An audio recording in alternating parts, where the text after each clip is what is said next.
there to kindly come to the front, and the first person who comes to the front is going to get a gift. The first person who's going to come to the front here and take a seat in the front is going to get a gift. The ones from the back. Ones from the back. Last row, the first person who comes in, you're going to raise your hand once you've reached your place. Okay, here we've got one gentleman here. Shreyashi, we have got him. He came in first. Yes, he's raised his hands.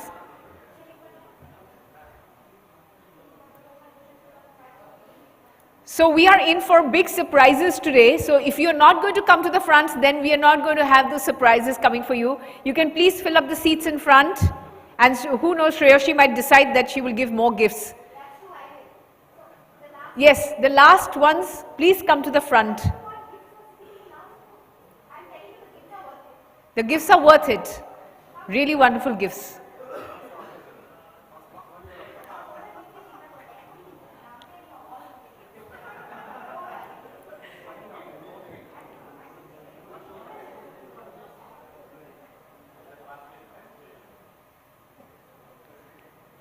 Wonderful. So we've got pretty much filled up, the front seats are almost filled up. Shreyashi might decide to give a couple of gifts.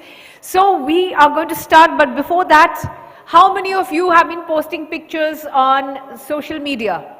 How many of you have been posting? Great! Give yourselves a round of applause, please. Lovely. So we are going to see those pictures, we're going to like them, we're going to comment on your pictures and keep posting them even today, because today is another very vibrant third day that we have of INFOCOM Calcutta 2024. And this event, this 3-day event just got bigger and brighter and grander. So you can see that you are in one of the most grandest events of the year 2024. That's the INFOCOM Cal 2024. Like we always keep saying, we are present on Facebook as INFOCOM Connect. Do like us. On X, we are there as INFOCOM Connect. And use your hashtags to link with us. We are also on LinkedIn as ABP INFOCOM. So you have to be constantly giving your pictures, because I always keep saying that photo is the motto. When we keep saying this, then what happens? My husband always keeps asking me, why do you post so many pictures? I say that when you grow old and you are going to be 100 years old and you're going to be looking through my social media and you're going to say, wow, this person was really vibrant. Wow, this person has posted so many pictures, and I did not. So he's a very camera shy person, you see. So let's not be camera shy. Let's post our pictures on social media. I'm sure it's going to be a lot of fun. Last evening, did you have a great time? All of you? I missed all of you so much because I was not well, but that does not matter at all, because I'm someone who keeps dancing everywhere. So you'll probably catch me dancing in one of these places here as well if the music is good and it catches me. So I'm going to be dancing around that time as well. So I'm sure all of you had a great time. So we will be starting off with the keynote. Just give me a moment.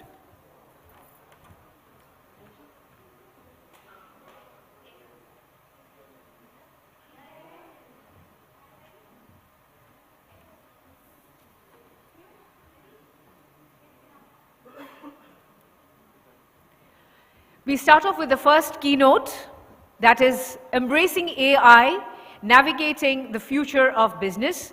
And our speaker is Mr. Prashant Garg. He's a partner of Data and AI Ernst & Young.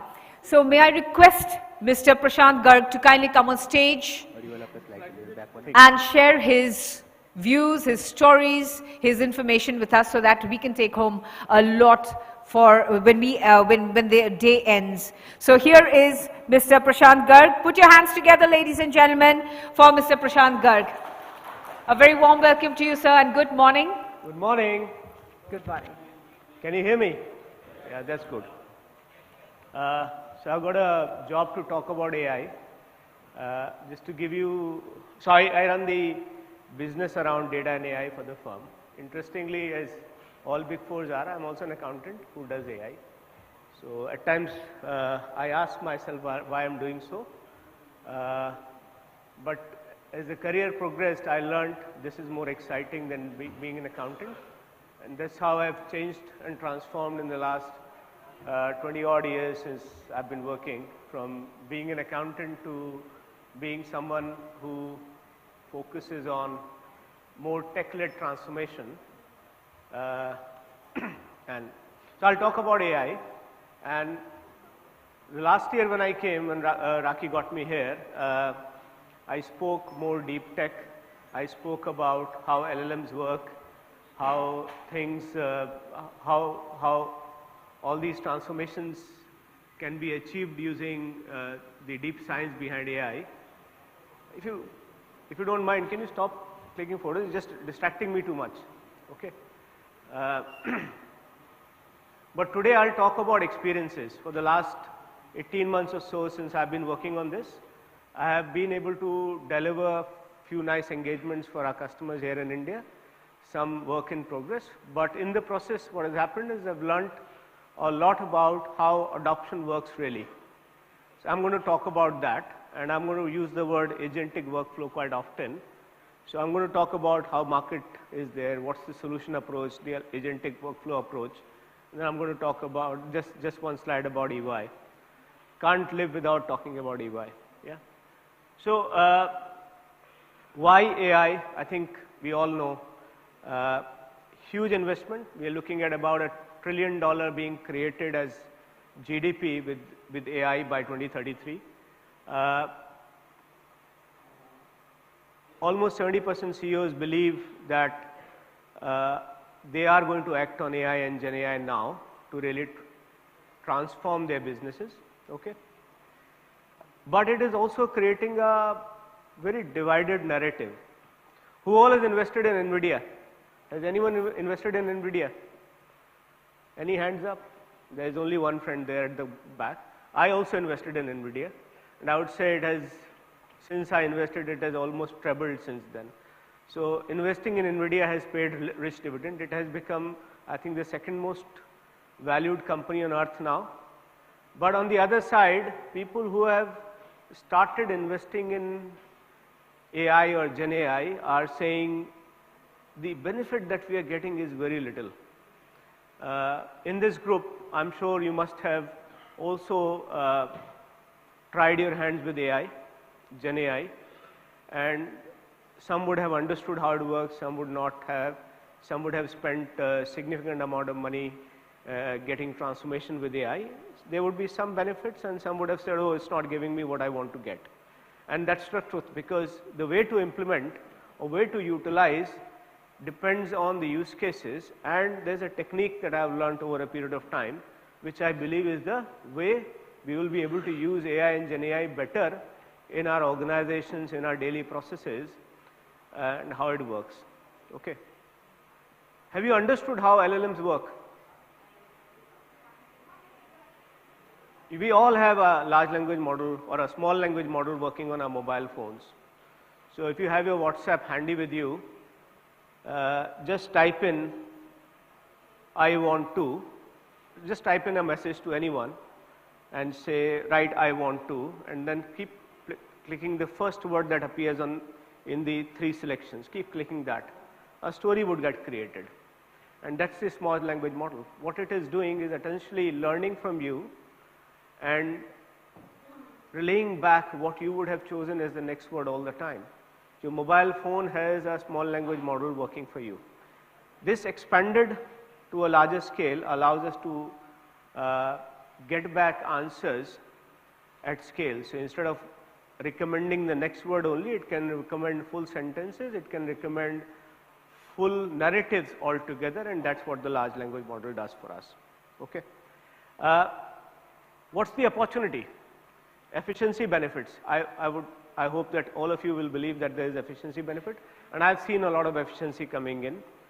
There was a fear about job losses, but I believe job losses will be counterbalanced by new roles that will get created, and there will be significant investments coming our way in this. So anyone who is going to use AI in their lives, either they are going to be people who will create AI solutions or people who will use AI solutions. They will be far better than people who will not use AI solutions.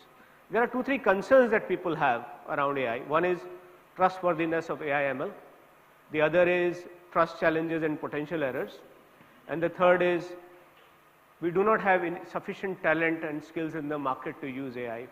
Just before we started the session, I was talking to a gentleman and he was talking about, I'm not sure whether this is safe or not. I think that's another area which we'll all have to focus on to get use of AI more safe in our environments. Okay.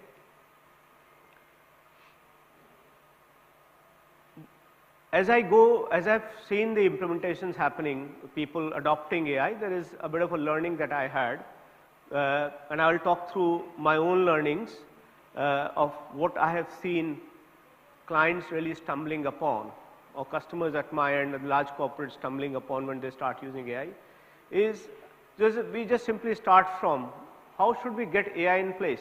Is it a simple product that I buy from a startup and start using it? Or should I set up an AI factory in my organization? Should I set up an AI ops in my organization which will manage and run all AI applications at one place? How would I keep it secure? What is the right setup security that I need? The next thing is, where will I get the data to support AI? Because AI works on your data. If you do not have data, it doesn't work.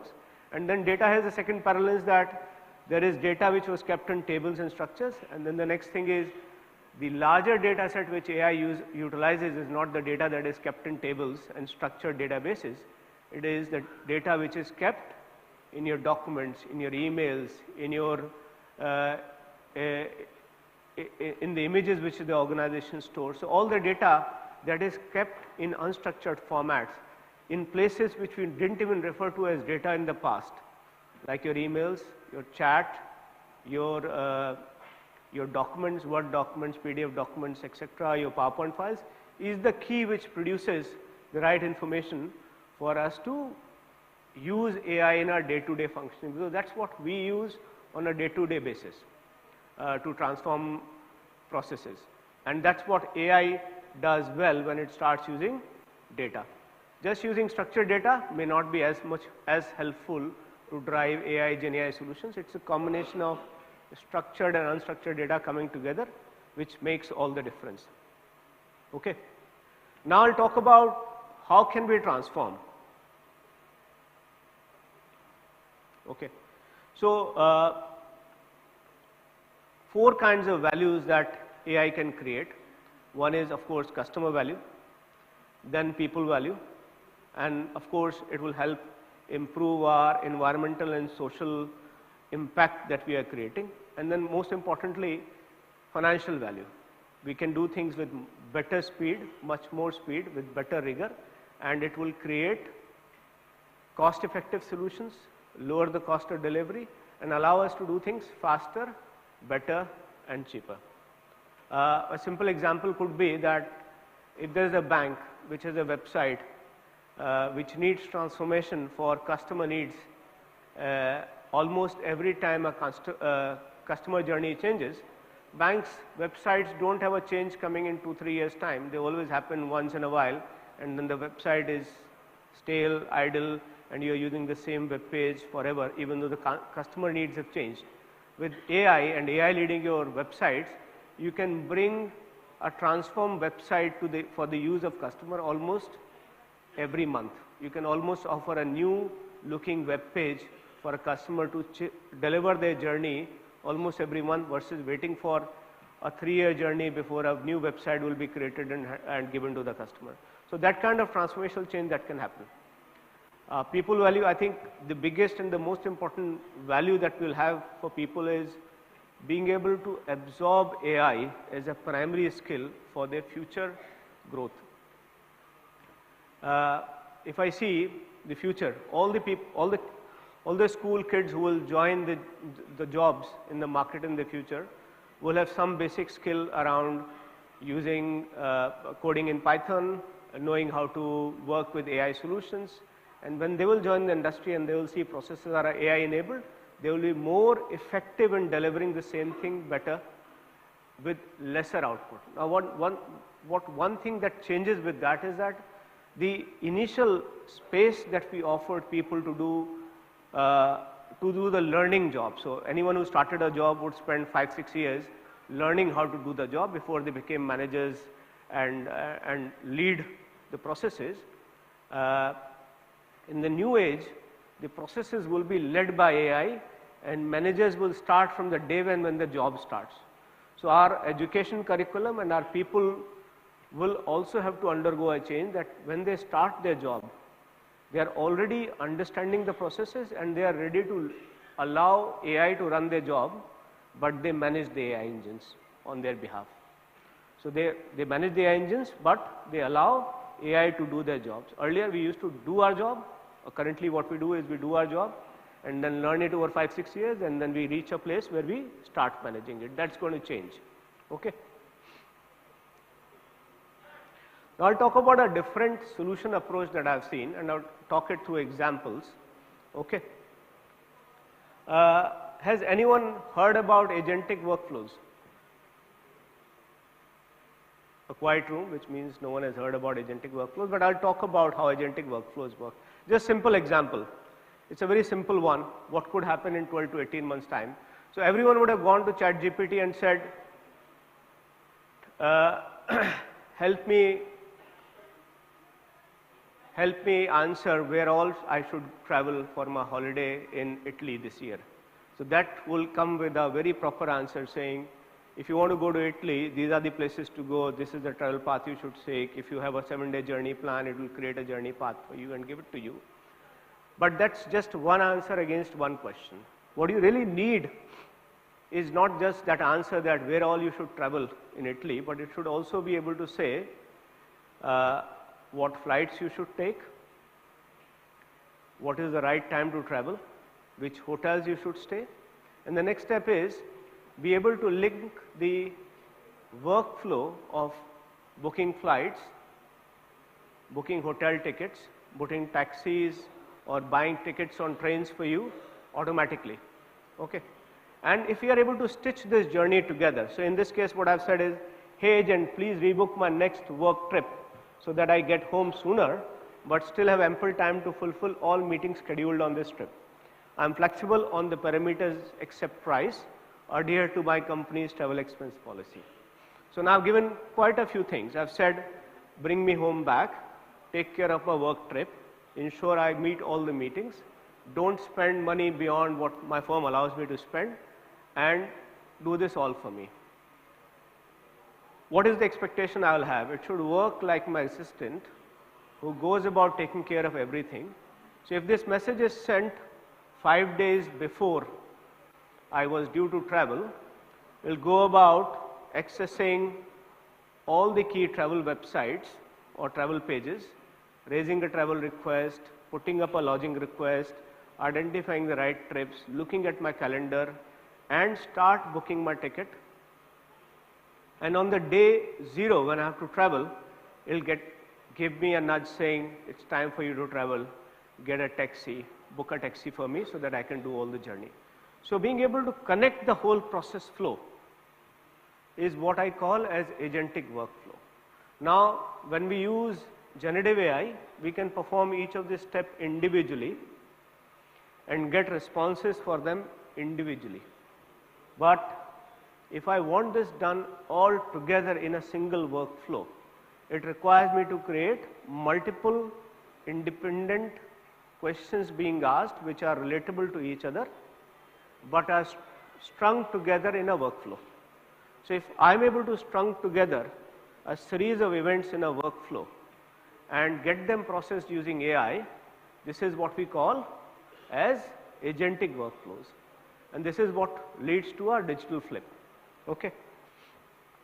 And that's what the transformation in a business process would also look like. While I spoke about a very simple example of a travel journey that I'm going to do, being able to connect this in an office environment will really transform the process for the organization as well.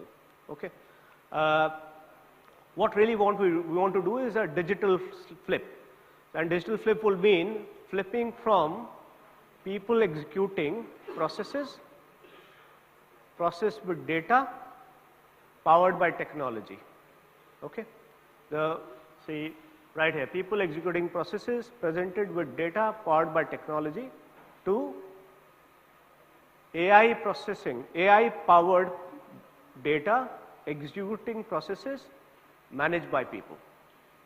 And that's what I started by saying is the work we used to do with the help of data and technology is going to flip.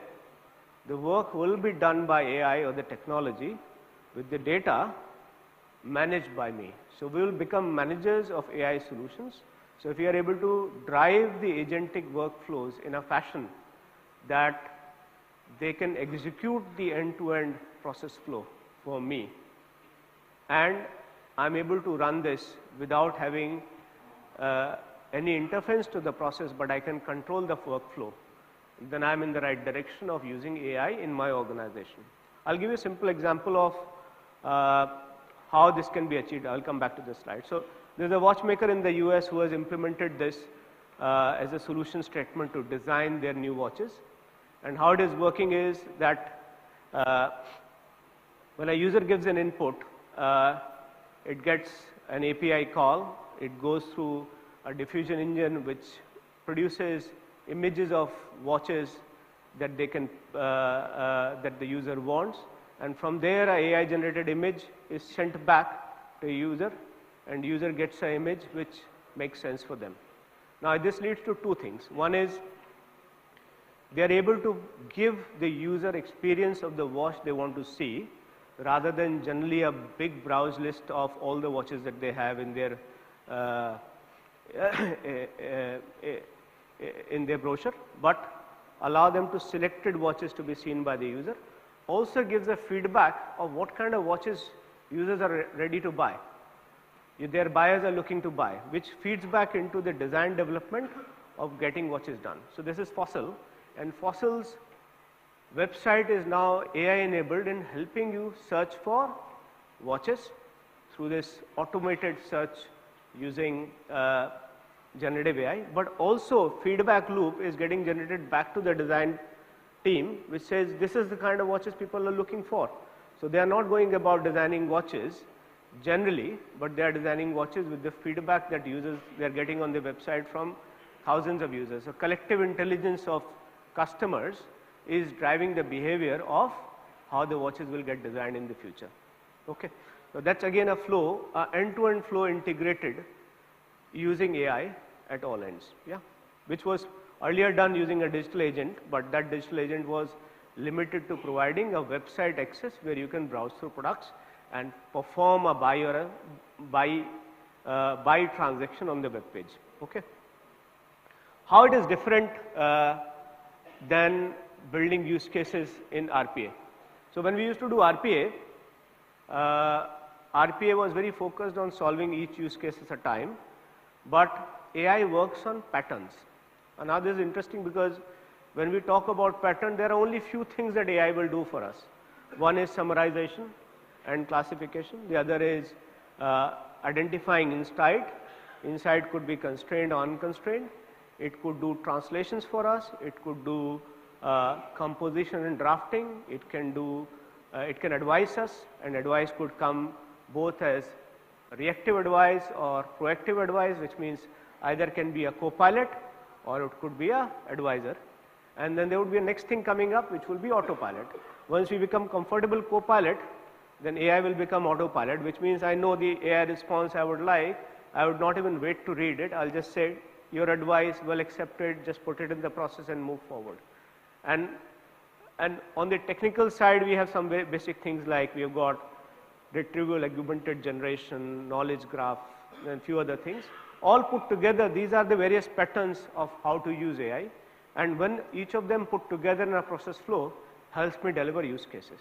So I am no more configuring individual use cases end to end, but I am taking all these patterns and putting these patterns in a process flow or a workflow to solve a individual need of a process, which means my ability to transform, automate and simplify processes using AI will only enhance as time will progress. Okay.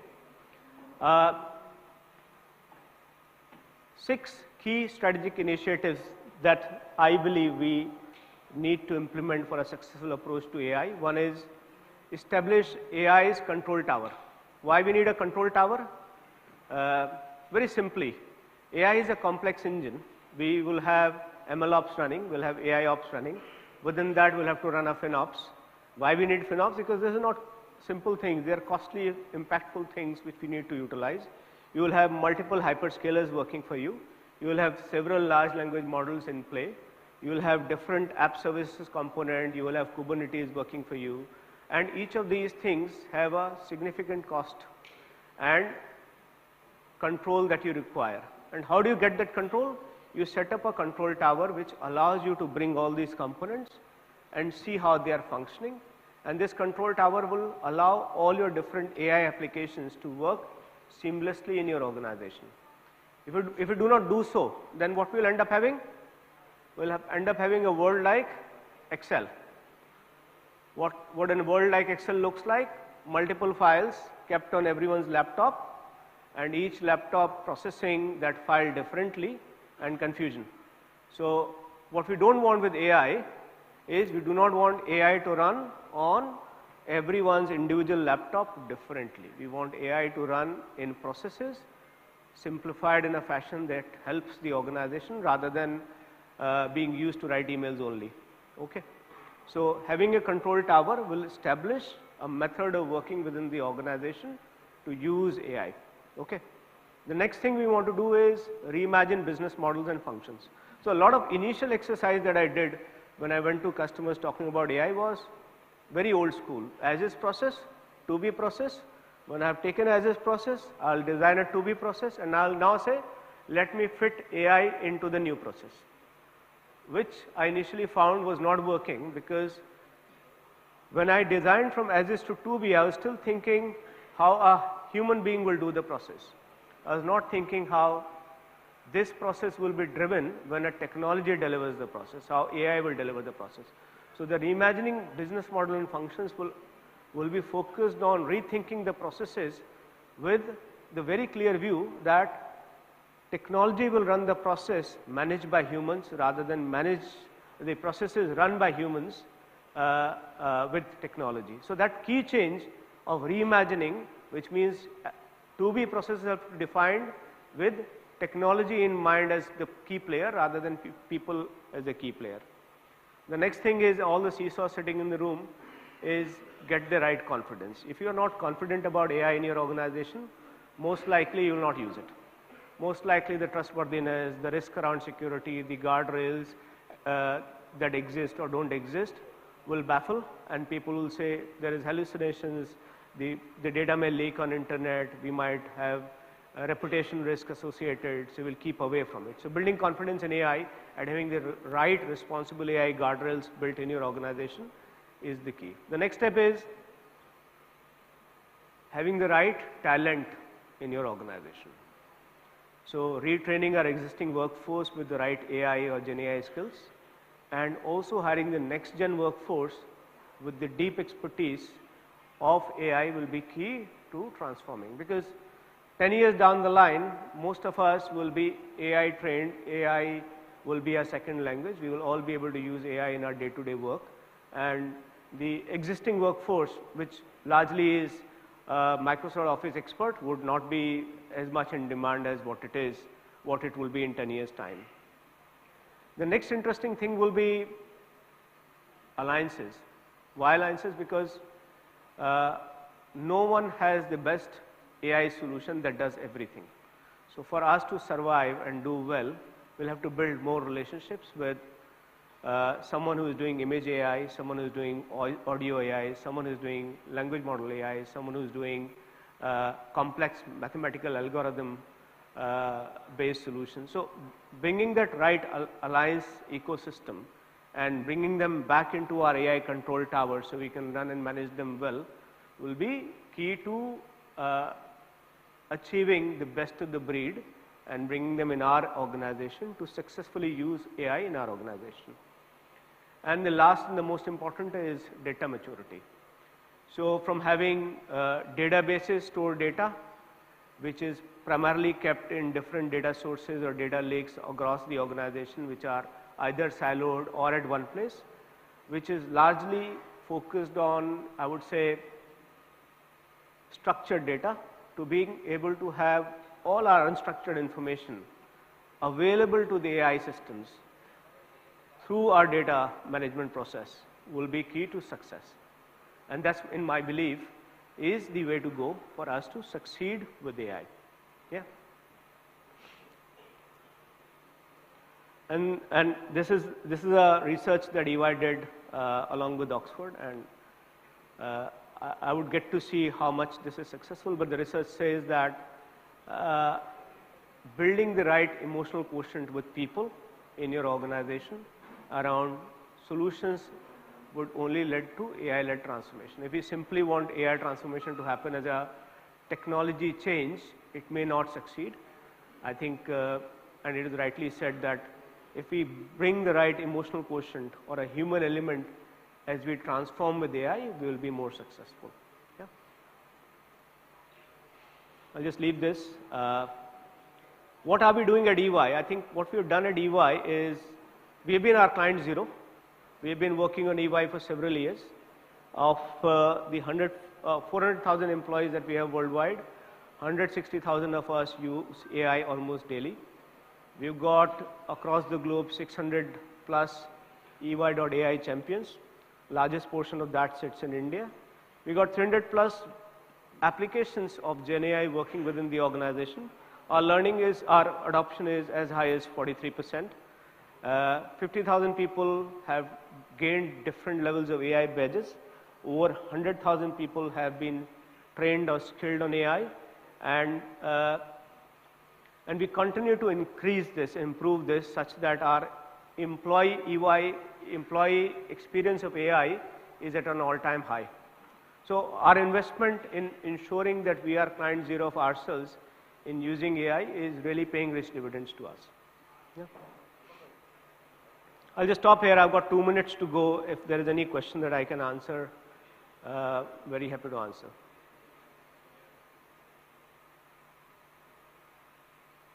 Any questions? Yes, please.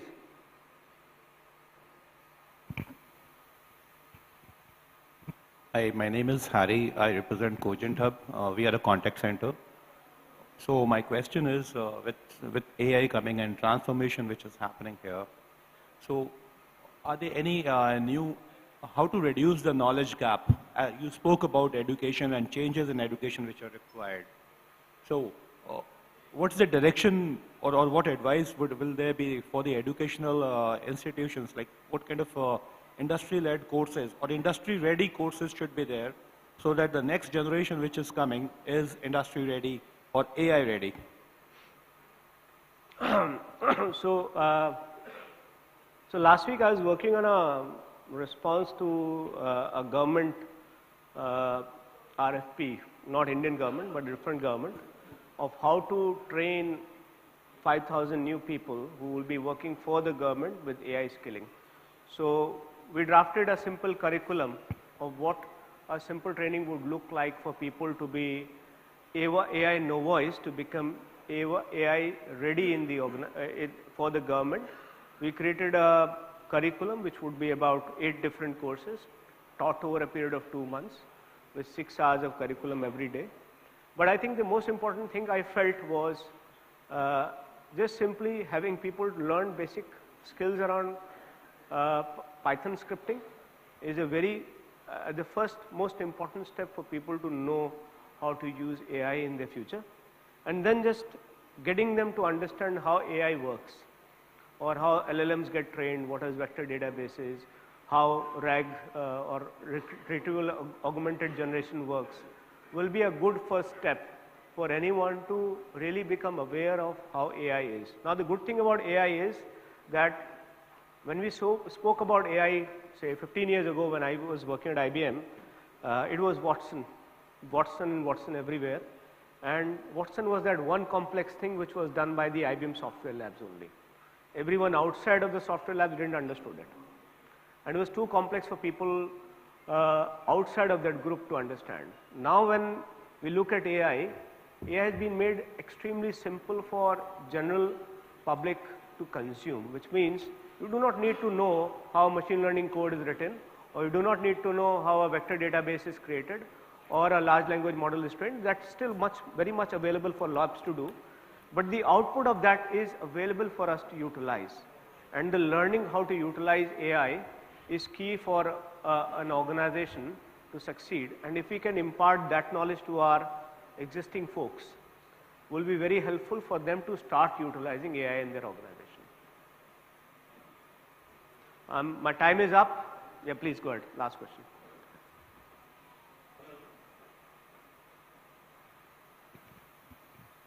So can we ask this question offline because we're really running short of time? I'll come to Hello. you. Yeah, I'll come it's to you ready. and answer. Thank you. Thank you. My name is Dr. Ray Raj. I'm the CEO of Adakshar Laboratories, based out of San Francisco, California, Austin, Texas, and Kolkata, also known as A Labs. Following what he said, Harry said, my good friend, it's a fantastic point, and your presentation was awesome, by the way. I thoroughly enjoyed it. So, as you mentioned, there is a need to bridge the gap between what industry needs, I'll put it in a little more meticulous manner, what industry needs and what university teaches, right? So, I believe that's a major area, and with that focus, my mother established the company. It's a senior citizen Indian woman, ex-teacher, Adakshar Laboratories, A Labs, just to fill up those gaps, especially for remote and suburban and rural students who get training in computer science and all, but industry, for example, as you said, Python, for example, if some company says, do you know Angular? Do you know Node? Do you have any background in, say, Rust or Solidity, or for that matter, Python? With that goal, we started the journey. And I'm very glad that another person also mentioned that we have been quite successful in doing so. Today, we are a full-blown digital innovation and transformation house. We offer solutions in those areas, but we haven't forgot our connections to academia, students. Now we work with academic institutions. I just thought to let you know that I'm very glad that you are talking about that subject. I think that's a very important thing. We started 10 years back, and we are really excited about it. Thank you so much. I would just say we should meet separately, and I can see how we can work, or EY and you can work. I'll be more than happy, sir. After this, you'll be around? I'm here. Talk. I'm here. Thank you so much. I'll walk Thank up you. and sit with you. Thank you so Thank much, you. sir. Thank you. Thank you very much, sir. So we request you to remain on stage, please.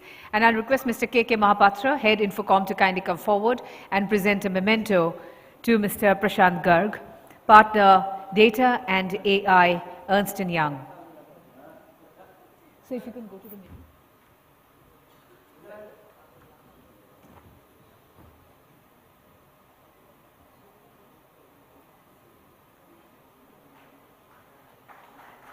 Thank you for sharing your thoughts with us, sir, and all that information, valuable, invaluable information. Thank you. We request you to take your seat in the auditorium, and thank you, Mr. K.K. Mahapatra. Ladies and gentlemen, we start off with this next keynote speaker, Mr. Avesh Malik. He's the Technical Head, Northeast India and Middle East, Radware. I'll request him to kindly come onto the stage.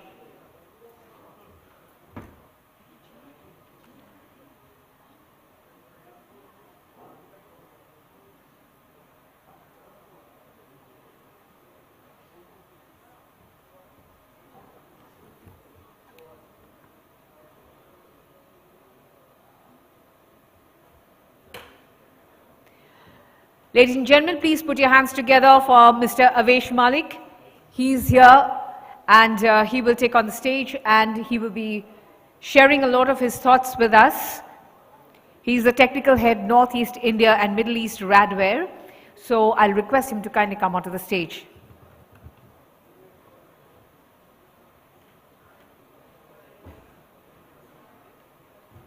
Good morning, everyone. Just to check, I'm audible? The voice is clear? Okay, perfect. It always makes me wonder that people get up 8, 9 o'clock in the morning and they get a security presentation. The point that I'm trying to discuss today is around the cyber war, okay? And I would like to cover certain things from global phenomena, that what is happening around the globe and what we can do in order to protect our applications out there. I'm not sure if you recall this guy. His name is Richard Clark. Anybody knows Richard Clark? Heard of him before? He is one of the very, very prominent personality in cybersecurity. He is the cybersecurity advisor for Donald Reagan, which is one of the US president, and then to George Bush. This guy has written a book on cyber war, and he has articulated 4 motives that why somebody generates a cyber attack at first place. It's a very, very, good read in case you want to have to start with as a cybersecurity journey. Please just, I encourage everyone to look at it. So out of the motives the first motive that he mentioned is about cybercrime. Cybercrime which is financially motivated, like the people who are trying to attack some organization to gain money, to gain financial incentives. The second motive is about hacktivism, which we're going to discuss a lot today in this course of the presentation. Hacktivism is about ideas, it's not about money. The third one is espionage, and then the war itself. So are we in middle of a cyber war? And think about this really, are we in middle of a cyber war right now? 2 years back, 2.5 years back to be precise, in February, Russia invaded Ukraine. And before the war started on ground, there was a cyber activity, there was a cyber attacks that started from Russian state-sponsored, these are Russian state-sponsored attacks. So a lot of groups which are participating into this were Killnet, No Name, Passion Group. These are all hacktivist groups who have started attacking Ukrainian organizations. Right from the airports, their public infrastructure, their government websites, their commercial banks, their healthcare, every single piece of their infrastructure was attacked. Who are these groups? These are the names, okay? So as I said, I'm trying to cover the global phenomena. So from that perspective, you see No Name, Killnet, these are big, massive names out there. And now these groups initially started as a financially motivated group who used to send ransoms to the organizations. If not being paid, they keep on attacking to make sure that the organizations are impacted. But now these groups have state, support. So they're state sponsored now. So they have more money, they have more financial support. And if you see the convictions, like the people who have been arrested in this space is very, very less. So they're making good money out of it. From religious perspective, you see there are multiple groups, Anonymous Sudan, Mysterious Team, Dragon Force Malaysia, Team Insane PK. These are all groups who are financially motivated.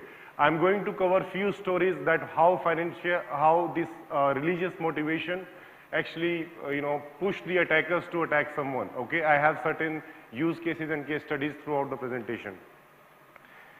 The thing that has gone worse is that it's not just the cyber attacks that are taking place. It's also that the bad guys, after attacking you, are bragging it on social media.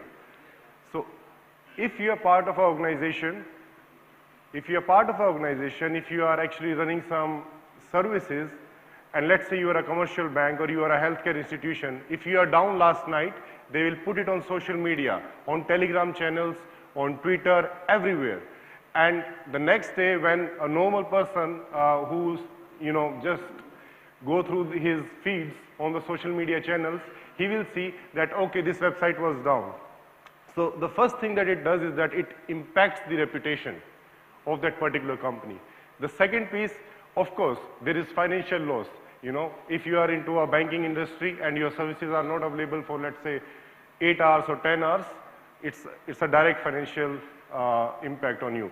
So Canadian PM website, some banks, Zurich airports, so all of these were attacked. I'm not sure if you're able to see the name of the countries. Is it visible to you guys? The name of the countries. If not, I'll read it for you. Canada, Italy, Sweden, United Kingdom, Denmark. What's common about all these? France. NATO. Perfect answer. So you deserve a prize after this. So these are all NATO countries, because why these are NATO countries are being attacked? Because the bad guys from Russia, they don't like the support to Ukraine. Anybody who's part of NATO was attacked. And this is the heat map, covered from the last year.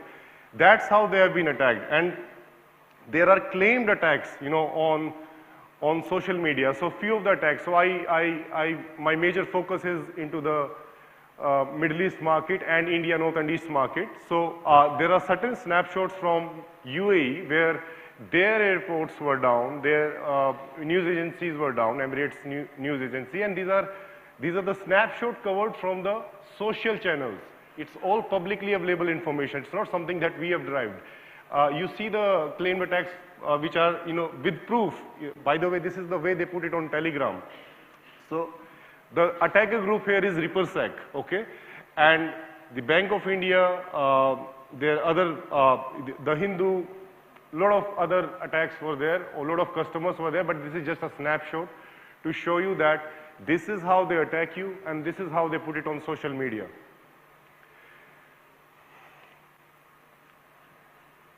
There are certain things which I want to tell you that the contestant before me was talking about AI, and it was a very nice presentation. So in cybersecurity as well, we need to infuse the AI, when you are dealing with attacks. So today, if the attackers are smart, if they are generating a lot of attacks with the use of AI, we have to make sure that we deal with those attacks using AI. A small snapshot that how we dealt with the attack that we are protecting is the signature, you have signatures in your devices, in your cloud setups. With AI, you can develop these signatures on the fly without manual intervention. Even if it is a zero-day attack, there is a way that AI can build a signature within 10 seconds without any manual intervention. This is a snapshot for that. This is really helpful, the kind of attacks we are seeing. Coming back to hacker groups. There are pro-Russian hacker groups, as I mentioned, that they are, launching a lot of attacks towards Ukraine.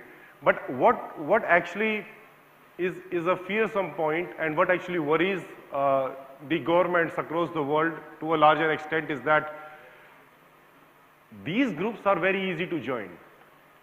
If in India we have a lot of unemployment, so it is there in Russia as well. And you are being paid if you are joining these groups, okay? So it's as simple as that. They'll give you a link on the social media. You download the zip file, open it on your laptop, and they'll give you an IP address and you set go. The moment you do that, almost immediately you are part of the group and you are incentivized for, launching attacks. So you are part of the campaign. So this is one of the examples. This is the zip file that you have to download, and this is how you simply put an IP address and attack it. The second piece is around the No Name, which is one of the largest activist group out of Russia. And by the way, this is a threat map again. So there are a lot of groups out there. So Anonymous Sudan, Mysterious Teams, and they have different motivations. So No Name is working as an activist organization. Anonymous Sudan is a religious group, so anything that goes against a certain religion, they come into the play and they start attacking the organizations. And it's through the dark web, by the way, but this is just for the information that from social circle perspective, how the groups are operating. So Kill Milk is the leader right now in Russia, which is one of the largest group, and then there are certain other groups who are into a hierarchy perspective. They are operating under them, and all of them have motives, as I started my presentation with. So some of them financial, some of them activism, espionage, and they're part of cyber war as well. I talked about the street sentiment. I talked about the funding from state. I talked about the Russian support or the nation support, not just Russia. Like I'm using the examples from Russia, don't think I'm against Russia. It's every country today. If you talk about Ukraine, if you talk about US, if you talk about China, every country is having or are breeding grounds today for these activists. So just an example, in Russia, like we have PC Jewelers or maybe Malabar in India, they have hooligans. This is one of the, a jeweler, a very well-known jeweler in Russia, okay? And on Valentine's Day, they published jewelries with Killnet branding, okay? Killnet is one of the largest group, which is an activist group. Every purchase of these jewelry, 50% of the fund will go to in support of the activist. So this is the street support that is coming out. On top of it, there is a singer called as Kayo Boya, which is just like a rapper in India. For example, if you know Badshah or if you know Honey Singh, is the same kind of rapper in Russia, and they have released music in support of Killnet. So Killnet Flow is a music which is available on Apple Music, YouTube channels, Ghana.com, any song website you can think of. Why I am telling you this? It is not directly related to cyber security, but it is related because there are people who are actually supporting these bad organizations openly now. This is the guy, this is the only pic that is available. He is the owner of Hooligans, and you can see a ring for him, earring for her, and this is how they are creating jewelries and funding the state. This is just one example I want to throw in. Then you have Passion Group, and this is the service price that you need to pay. For example, if you want to launch DDoS attack for 7 days, what is the price you think one should pay? $30. And think of the scarcity now. If you have to bring a bank down, $30 is the amount you need to pay, and it will be down for 7 days. And this is all prices out there on the cyber attack service platform under dark web. 1 month, if you have to continue the attack, you have to pay $120. 1 year, it is 14,040. And these are the Passion botnet, which is a very sophisticated botnet that generates attack towards the organizations. And as I said, it's not just Russia. You see Ukraine, it's a government official of Ukraine, and it's again publicly collected post. They are telling that we are looking for cyber activists and attackers who can actually come and help us fighting for the right cause as per Ukraine, and they want patriotic activists. So they are calling for help, and this is one of the posts out there. I also spoke about religious motivation, so I'll give you a case study on that. So in Sydney, Australia, there is a festival that happens every year. We call it Melbourne Fashion Festival. The picture that you see on the screen is of a model that walks on the ramp, and on the dress, something is written like "Allah walks with me." And it is something which is not appreciated by a specific religious group, okay? And everybody has views, so they didn't like this. And what happens eventually is that, as a next step, is that there are certain activist groups that immediately joined the army, and they started cyber army, and they started to attack Australian organizations, including airports, healthcare, financial institutions, government websites, the very next day. Who are these groups? One of the group is Mysterious Team, some group from, Pakistan, and some group from, originated out of Sudan. So, as you can see on the screen, on March 17th, the first target was government, ports, bank, and private businesses. On March 24th, Anonymous Sudan, which is a bigger brother, which is having much more sophisticated power in terms of generating the attacks, joined this, and then universities, airports, hospitals were also attacked. So this is an example that tells you that not just the financial motivation, it's also the organizations that are, supporting a specific religion can also come into the play and, hurt any organization. So this is one of the examples. Okay, so meet this guy. His name is Daniel Kai. He is from Liberia. Now, why I'm showing you this is because right now this guy is behind the bars, and Bloomberg is a fantastic place where you can go and read about him. I'll tell you what he did. So there, in motivation, there is a motivation, we call it like competitiveness, okay? So there are two major ISPs in Liberia. One of the ISP is Cellcom, the other one ISP is Lone Star. So the CEO of Cellcom was paying $10,000 to this person to create attacks on Lone Star. He worked for 2 months. After 2 months, when he launched the attack, it was a DDoS attack, distributed denial of service. When he launched the attack, he took Liberia from the face of the earth. ocean channels, the pipes that goes from the internet side, you know, the bandwidth was choked for 1.5 hours, and you can see it on Bloomberg. It's a fantastic, you know, read.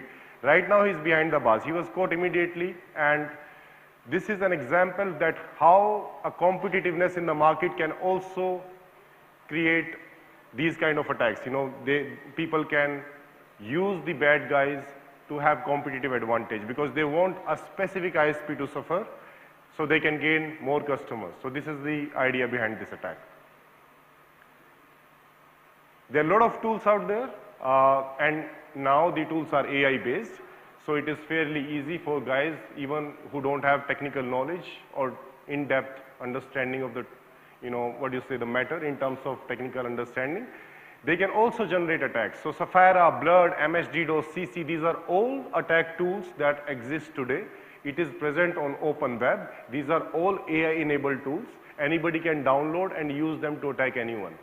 So think of a scenario where a person who doesn't know anything technically but still being enabled to attack an organization, maybe a disgruntled employee in your organization who is not liking the way he has, you know, you have planned his exit.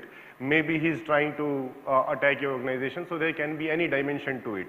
So the idea is that there are a lot of AIs, you know, involved into it.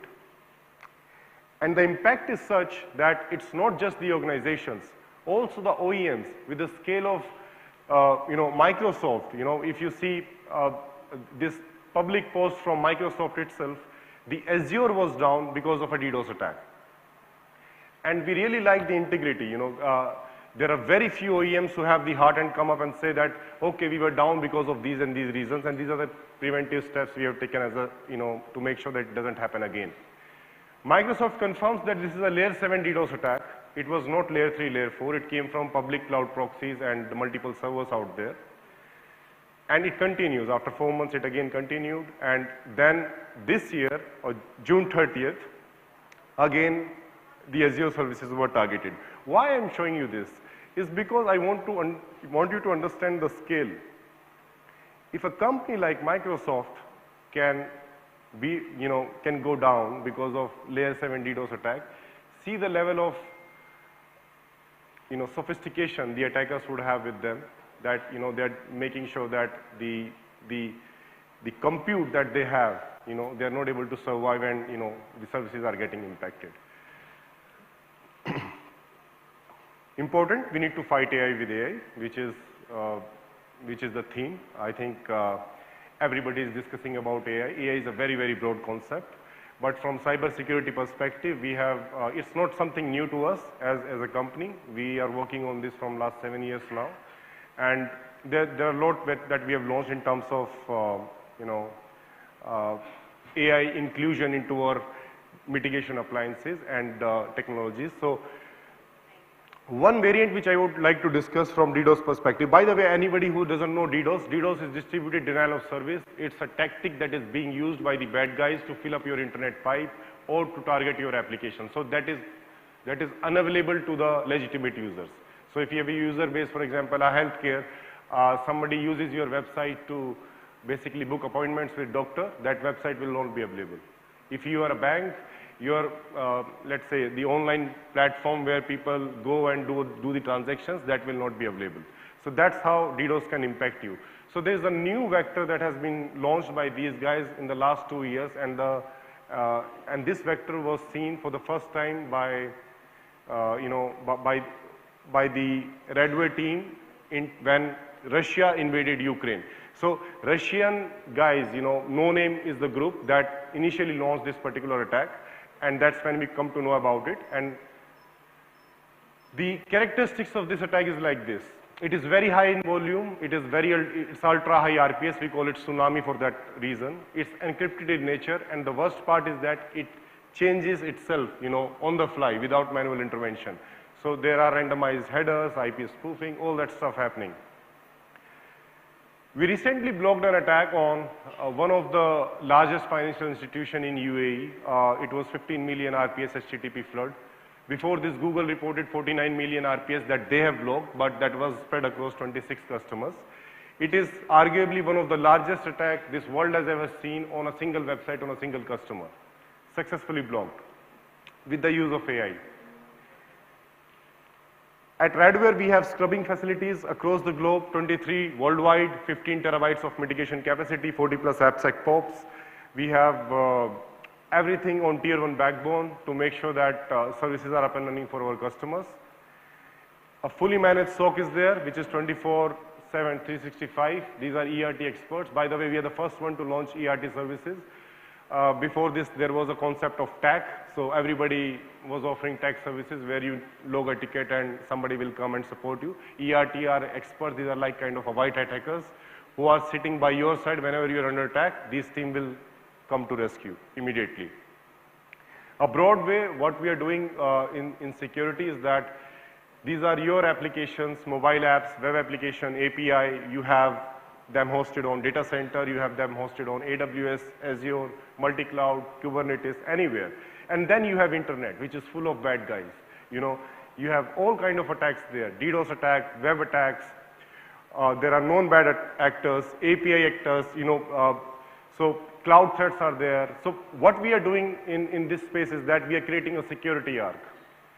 We have range of deployments, we have range of products that we basically use to make sure that you're safe from internet threats, okay? So anything that comes from outside, you're safe against that.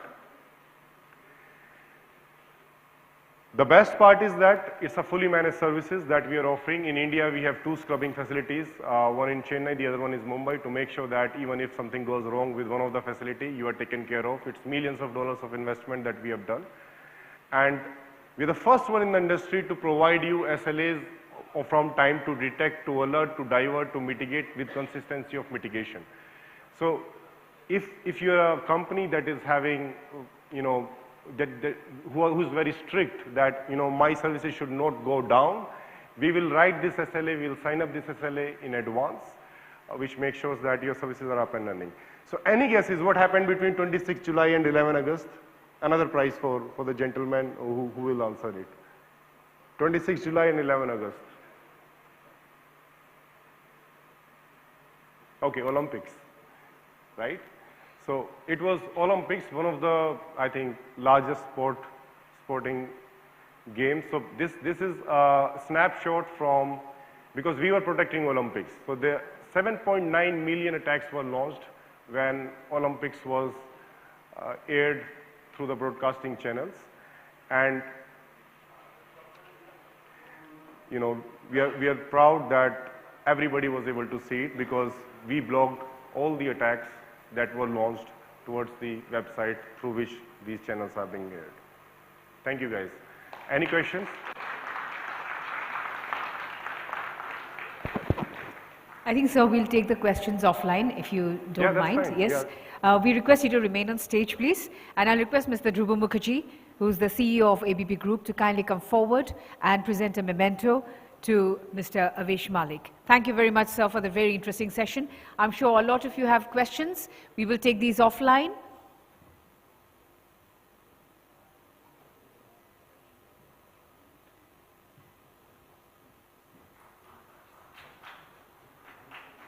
Thank you, sir. We request you to take your seat in the auditorium.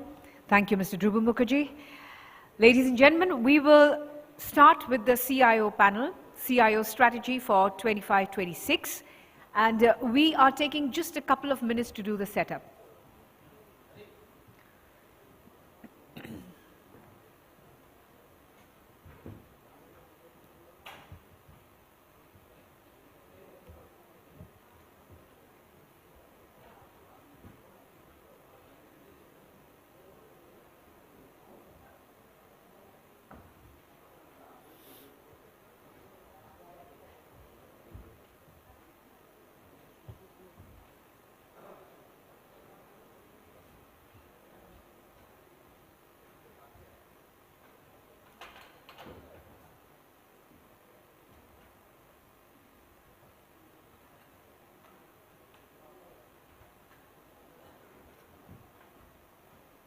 Just a quick question while we're waiting for the setup to be done. Can I ask, yesterday all of you had a great time, today morning when you woke up, how many of you did some prayer and meditation? Lovely. 1, 2, 3, 4, 5, 6, 7, 7 of you. Please give yourselves a round of applause. That's really great. We tend to forget prayer, but meditation is something that we need to do all the time. And I don't know if some of you know about this technique. This is a fantastic technique that can bring a lot of focus. How many of you here know about the Silva technique of meditation? S-I-L-V-A, Silva. It's a wonderful technique of meditation which can bring a lot of focus, and this particular meditation was brought in by one gentleman who was a radio repair person, and he had 11 children, and all his 11 children were not doing good in their studies at all. So he wanted to know how he could make his children more intelligent and have premonition. Premonition is something that we can understand and we can do it ourselves. So he started with the Silva technique of meditation, and I think this is a great way. I will keep telling you about this and how we can do this in the next session, but right now we're going to start off with the CIO panel, CIO strategy for 25-26, and our chairperson and moderator is Mr. Gautam Datta, CIO of Bajaj Allianz. May I request you, sir, to kindly come onto the dais and take your seat, and a huge round of applause for Mr. Gautam Datta as he comes forward to take his seat. A hearty good morning to you, sir, and a huge round of applause. Thank you for being here with us.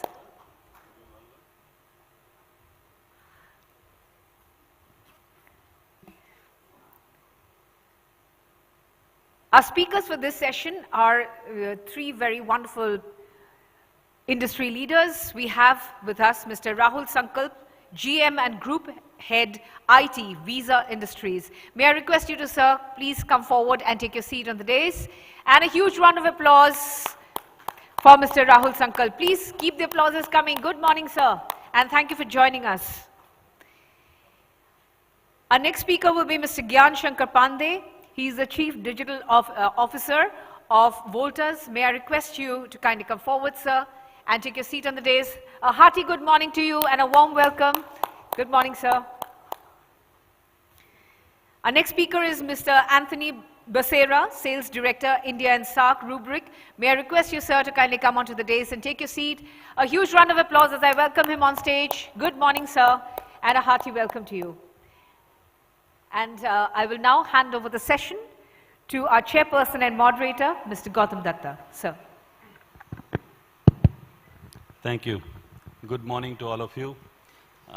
Someday I'll tell you how have we finally reached to this stage. There had been so many sleeps between the cup and the sip. It's a very nice construct today. We have got two prominent technology leader, one product leader, and the topic we'll be talking about is nothing other than what's our own strategy. When we try to talk about strategy, we definitely go and try to talk about what's our challenges and see how each one of us see through those challenges. But before we jump into that, let's have a bit of warm up in terms of introducing ourselves. My name is Gautam. I work with Bajaj Allianz Life for last 6 years. Prior to that, worked with many other one more insurance company and many other companies. What about you, Rahul? Yeah. Hello. Yeah. First of all, I like to thank ABB Group so that they invited me to share my view in this in front of so many technocrats. I am Rahul Sankalp. I am Group IT Head of Visa Industries, and my industry is in the manufacturing sector. We are in steel making, especially steel making, coke and trading business. And I am having experience of 20 years in different, mostly in the manufacturing belt only, starting with ABAP and .NET, that the manufacturing sector setup as a project manager, head IT and group head IT. So I would like to share my view. Thanks. Namaskar and good morning. This is Gyan Pandey. I represent Voltas as a Chief Digital Officer. First of all, before saying anything else, I also feel that coming to the ABP INFOCOM event, which is a kind of a flagship event in the Eastern region, it's a great learning opportunities and networking opportunities, and this has been always year after year a great event. Basically, you know, the Voltas is a household name. We are the #1 room air conditioning company in India, but apart from air conditioning, we also are in the project business, mostly in HVAC and MEP. And I have joined Voltas 2.5 years back, and there are a lot of things probably during the course of discussion we'll discuss, and I'm looking forward to that. Thank you. Good morning, everyone. I'm Anthony Becerra. Over 25 years of experience in sales. Currently, I'm working with Rubrik, which is a cyber resilient and backup platform. Prior to this, I had been with Cisco, BMC, HP. So my experience goes like I had been with logistics, I have been with bank, I have been with infrastructure, I'm now with software and then backup. So holistically, I cover most of the department. Thank you. Nice. Now let's start. It is but obvious that we should not ask a CIO what are their challenges, because then they will take the whole day. But we might restrict ourselves to a couple of minutes. But I'm still taking the chance of asking or requesting you to explain maybe top 3 challenges.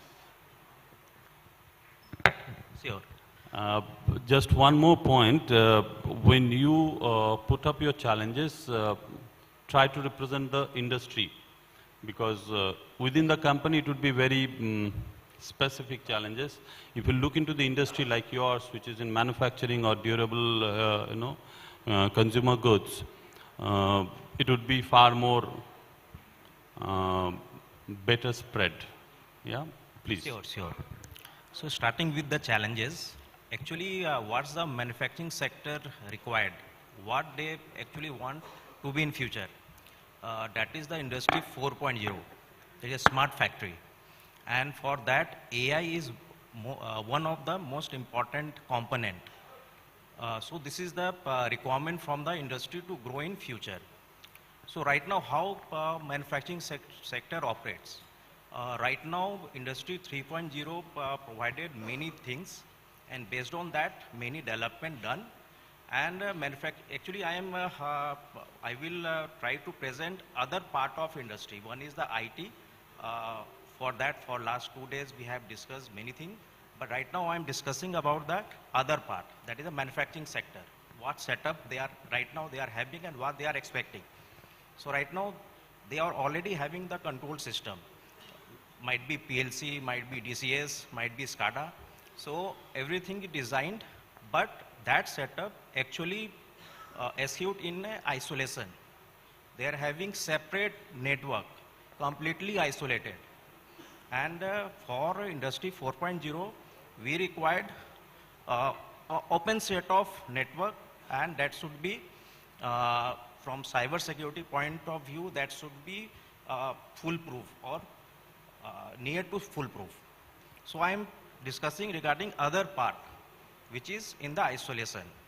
So all the data for AI, data is the fuel. But right now, what is the status of data? So from control point of view, they are having n number of sensors, they are capturing n number of parameters, frequencies quite some in millisecond, microsecond, okay. So they are having enormous data, but that everything is designed for control system, okay. So they are taking the data, based on that data, they are controlling the system. So might be they are keeping data for, let's say, 1 month to 3 months at most.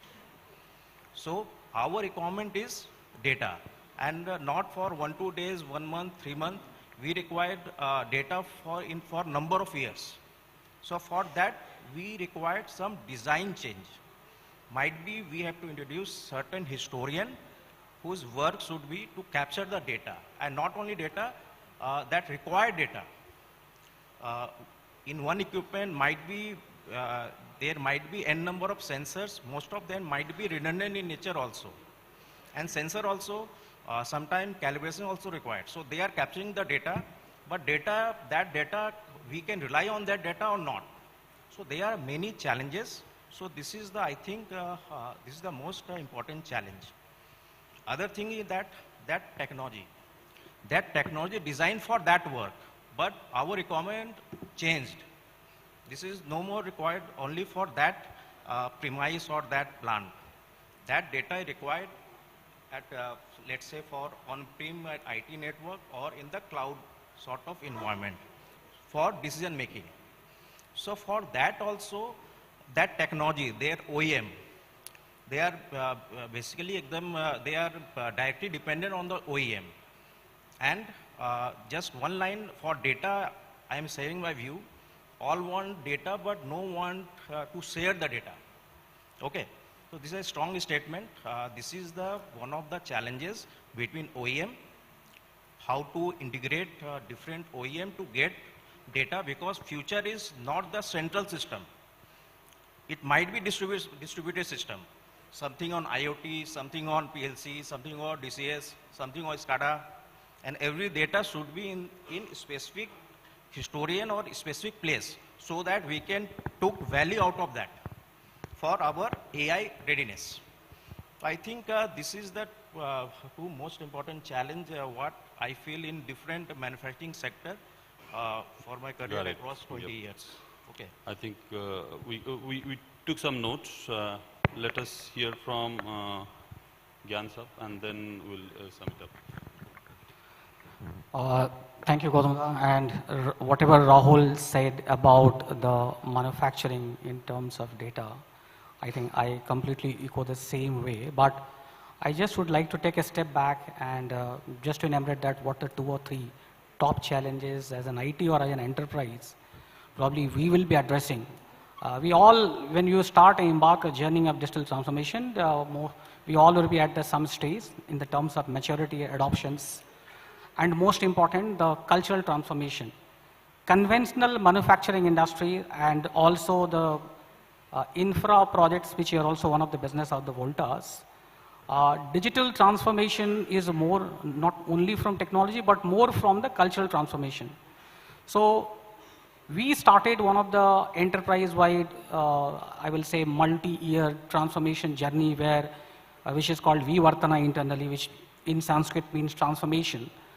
And there are many things in terms of digitize the core, be it your ERP taking to the next level, S4HANA, be it on the manufacturing side, connected plant, or product lifecycle management, PLM solution, MES solution, line management solution, or supply chain transformation.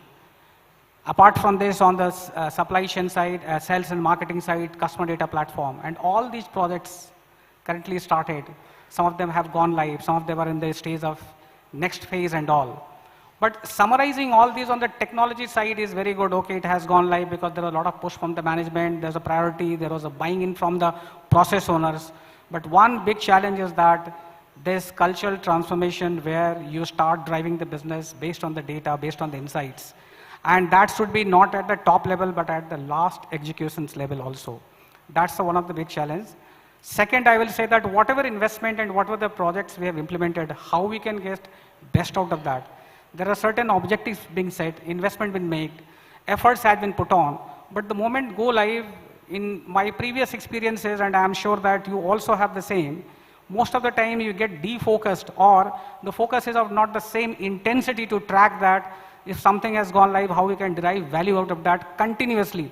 And as a matter of fact, the value comes after the go live, because that basically challenges the existing processes, brings out the new ways of doing, brings out the new insights. And of course, because we are dealing so much with the data and all, and DPDP Act enforcement is just on at any point of time, it's on our door. And we also deal with a lot of consumer data because of the services.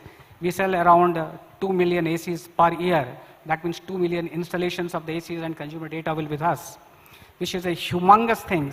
So in terms of cyber security and data privacy, this is one of a very big challenge. I will say from the IT wise, because we are not one of the company who started this GDPR journey. Those who have already in the GDPR compliances, for them it is less challenging.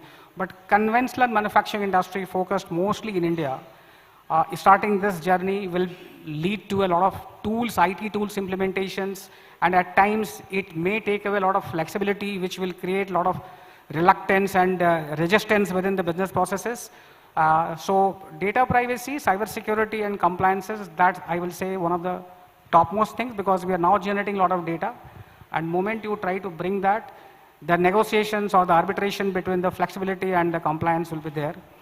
Second was the adoptions of the investment, and the third one I will say that, okay, how we can leverage whole transformation in a cultural transformation where we can say that the businesses are data driven and it's a self-decision making based on the insights created by the data. That's nice.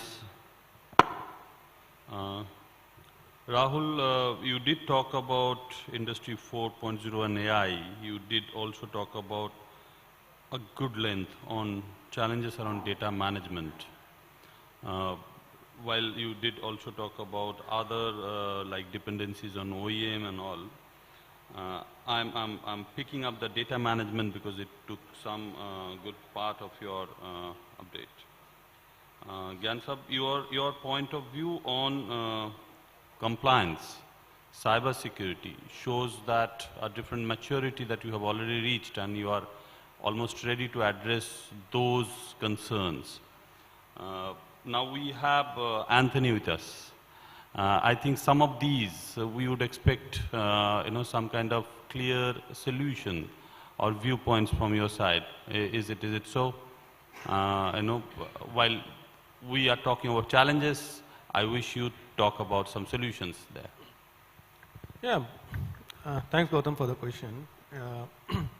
So to start with, if I may pick up the few critical words that have come up from both the discussion and just the presentation before our panel started. It's cyber security and data, right? Data is the most valuable, or it's a crown jewel for any organization, right? Protecting that data is like you're protecting your own home, you're protecting your own assets, you're protecting your jewelry kind of stuff, right? So in the previous presentation also, we have seen that people are going behind your data, right? Because once they have your data, then they can do anything with it, they can negotiate, they can do, or if not anything, they can bring down your business, right? So while lot of focuses has been on protection side of data, right? You have the best of the tools to protect your data. Could be CrowdStrike, Palo Alto, and Imperva. There are a lot many other tools which are on the protection side of the data, right? But what I would like to bring to maybe this panel or to the discussion is that all these years, okay, mostly people have focused on protection of data, right? While that's a good thing to do, and maybe if you look at 20, 30 years or maybe 35 years back, the protection of data was the only thing they needed to do, right? But today, since a lot of cyber angle has come into play, right? You might have the best tool in the world, right? But you cannot guarantee 100% protection, right? So CIOs needs to have a strategy of resilience, right? When I say resilience, which means you should be able to bounce back to your business as quick as possible, right? So apart from protection, equal weightage or maybe a lot of more focus needs to come back to the drawing board and say, how are we prepared, how are we resilient to any of the attack that might eventually come in, right? So it's not only about uh, your availability of data, protection of data, but equal importance need to be given to the resiliency of data. Hey, thanks, Anthony. I think very rightly put it up. One is protecting data, and second is how do you get back to your business? How do you bounce back your processes in case there is an incident? Nicely put. I'm bringing, before I ask the second question, I'm bringing another viewpoint. You may not react to it. While we put too much of importance to data, at a national level, if you look into the standard that we maintain on data, even after COVID, we do not have gathered data which can be actually put to policy about epidemic, about public health, about secondary educations, primary educations, about traffic. Okay. So there are a significant amount of work we should do around standardizing and collecting correct data. Because if that is asset that we all agree, then that asset should be interchangeable. If we only can consume ourselves and not share with others, the point that you talk, then at a policy level, it is not contributing to. Fair. I'm coming to a different questions for all of us. The theme of this session throughout last 3 days had been AI. In every way it has come. The question that came to my mind, and I wish if we could have some real answer to it, is in next 3 years, what part of a CIO role will be offloaded to AI? सबका कुछ ना कुछ AI में हो रहा है, हमारा भी होना चाहिए. So what's your view? And then I'll come to you, Anthony, to understand what part of your solution will be AI driven. That would be interesting. Yeah. So in our world, if you look today, okay, to basically run that solution and come to a desired state, there are a lot of manual activities that have been from the operational point of view, right? You have some set of people who are setting up things, some are massaging the things, and then it is put backward, right? At the same time, when you want to recover, then you have a certain processes that needs to be followed in terms of your approvals, in terms of your downtime, in terms of your getting the right data point where what you want to recover and stuff like that, right?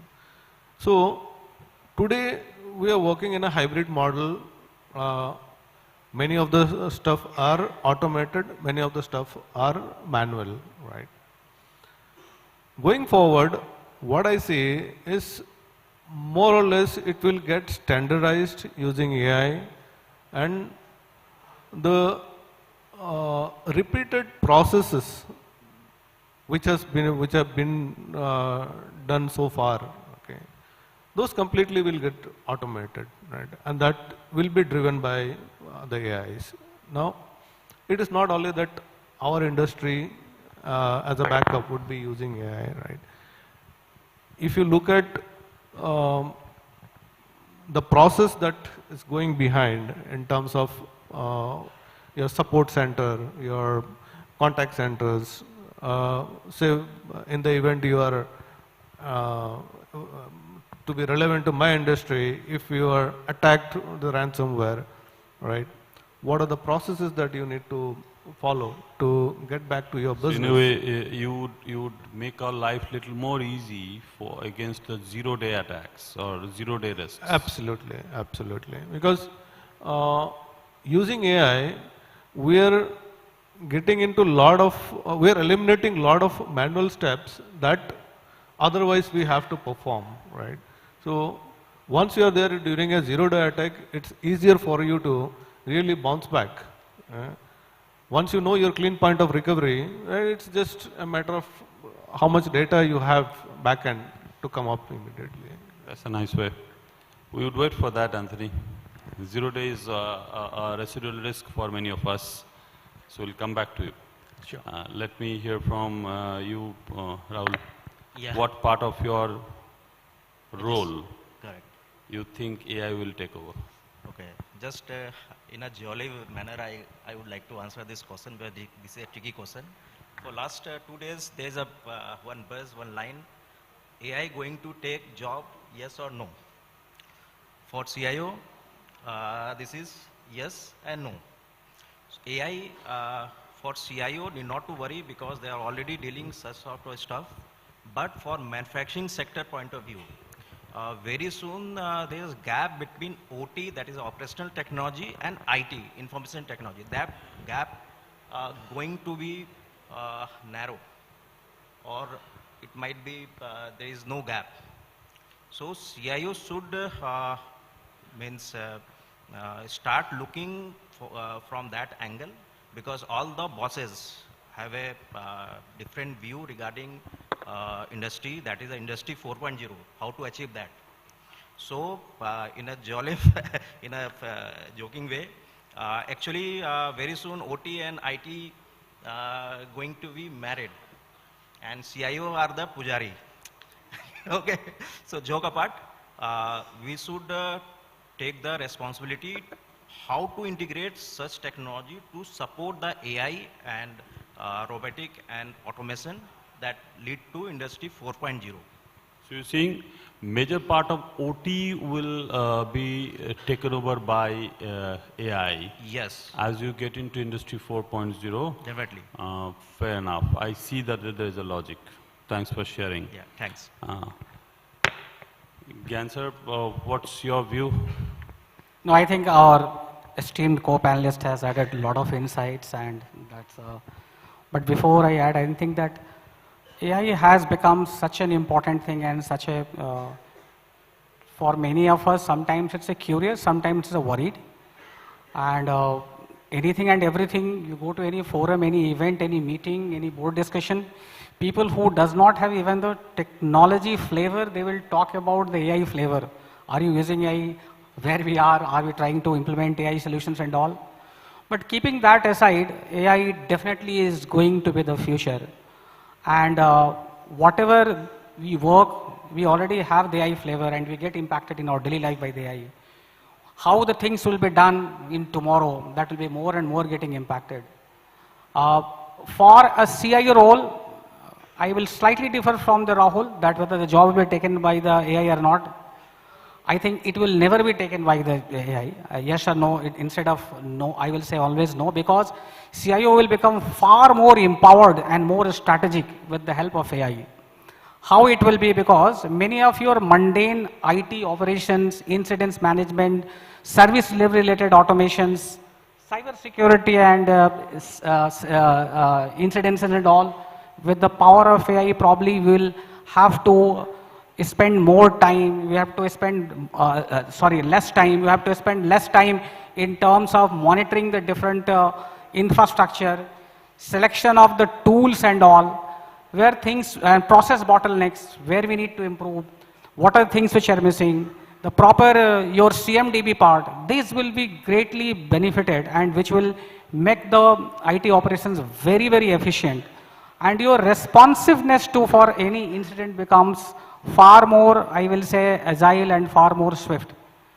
What definitely, the second thing what it will help to the, as a CIO is that it will take away many of the governance part in terms of your, let's say, software licenses, compliances, your different government guidelines and all, provided these are, the tools are already there in the place and you configure that. What definitely it will not take is the innovation and creativity ability of the CIOs to think along with the business in the strategic directions. Because we are still in the early age of the AI, it is a more a narrow AI. General AI is still far away. So in the next 3-5 years, I think CIOs will be more empowered, where mundane operations related things, things which definitely take away a lot of time and create a lot of stress to the CIOs in terms of be it the monitoring the things or responding the things, that will be getting highly benefited. Of course, cyber security is one of the area where AI will be of huge help for all the CIOs, and we look forward for that in the future. I think you made a very good point there. With anything and everything that are more efficient must contribute to make us efficient. So I fully agree. We just have a couple of minutes left. I'm referring to the latest McKinsey report about CIOs, and it kind of talks about typically a CIO role has got 4 dimensions. One is, I personally like it to be called architects, but they call it orchestrator. The second one is builder. Third one is protector. And fourth one is operator. Almost all of us play some percentage of these roles. Someday maybe 100% this and someday some others. How do you see we are evolving at this point on these 2-4 segments as a CIO role? We'll go with you, Rahul. Yeah, we already involved in that. From dimension point of view, this is the new dimension because that OT part is a vast area, and the problem of OT is that any bad decision can lead to tragedy also. It may take to casualty. That data is very specific data. So you're saying the protector part of it? Protector means, one is protector means from cyber threat or someone will not going to hack it. We have to make That's one part of the protector. One point. But other point is that because this is the new for the CIO role, I think such automation that will lead to failure that led to a casualty. So that is actually responsibility, very big responsibility. So we have to design a solution based on. So the orchestrator part. Correct. I am just discussing about that bad scenario. Generally, for solution, we should design the bad scenario so that best scenario already covered in that. Got it. That part is a very big responsibility because we have to deal with engineers, mechanical, electrical, instrumentation. There's different set of learning. There's a different set of technology. We have to learn that. I think that part is well spoken. Yeah. The orchestrator part is really important. What about you, Genji? So I think Gautam, you said about operator, orchestrator, protector and builder. I think if we relate, we all started because we are little years IT professionals 20 years back, 25 years back. We started more as an operator. And while doing this operator, orchestrator or the solution architect role was the embedded part of that. And even this again continues. But over a period with this cyber security prominence and the data privacy compliances, protector has gained a lot more importance than the operator and this architect. By this, I do not say that, okay, that role is not there. That is still there, but significance-wise, the protector has become more important. The last part, the builder. A builder also has the extension to innovations, how you are going to create your product or services more digital-centric, customer-centric. In that, the CIO's role has become very, very strategic and important because they are no more only the kind of architect and also the operator protector, but also they work very closely, strategically with the business in order to bring a product which will basically disrupt or product which will be more efficient, a product which will help your brand image and reputation. For example, in case of consumer durable, the next stage is that, okay, how your connected product will help and make everybody's life, not only from the cooling aspect, but more also from the energy efficient, sustainability, and how we can give those services at demand, at will, and at a price what is affordable to the users. So builder is getting parallelly more prominence, and it is in the journey phase depending on the different organizations' maturity of the IT and all. But going forward, I think the protector and builder will become more important than only the architect. Ganji, I have to stop you because we are long back in our time. But your point is valid. At certain context, some role becomes important. That's very, very correct. Very quickly, 1 30 second nahi, 15 second mein. See, again, I said, whether it is builder or protector, you're talking data, right? So we as a solution, we provide immutable, air-gapped data, right? In the event there is any unforeseen circumstances that happen, whether it's a cyber attack, whether it's your natural disaster, whatever it is, we are there to back the CIOs in their 3-fold, 4-fold strategies they are there. Yeah. Got it.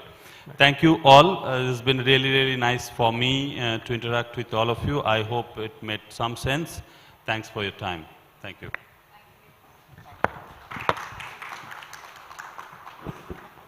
Thank you very much, Mr. Gautam Datta, our chairperson and moderator, and our speakers for this wonderful session, the CIO panel. May I request Mr. K.K. Mohapatra, Head INFOCOM, to kindly come forward and do the honors of felicitating our chairperson and moderator and our speakers. Thank you very much. We'd like to thank our chairperson and moderator, Mr. Gautam Datta.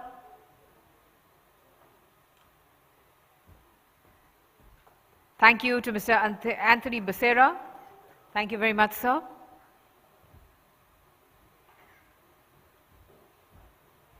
Thank you, Mr. Gyan Shankar Pandey. Thank you very much, sir, for your time and the valuable information you've shared with us. Thank you, Mr. Rahul Sankalp. Thank you very much, sir. The information you've shared is invaluable. And thank you, Chairperson and Moderator, Mr. Gautam Datta,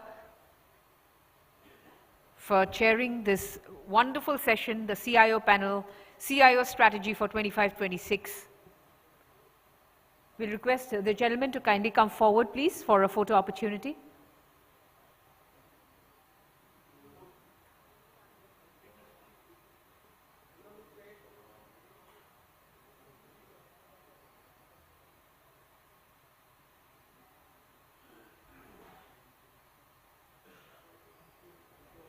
Thank you. We request our speakers to kindly take their seats in the auditorium. And ladies and gentlemen, once again, give us a couple of minutes to do the setup as we go for the next keynote address. Guardians of the Digital Galaxy, Driving Sustainability, Security and Business Leadership.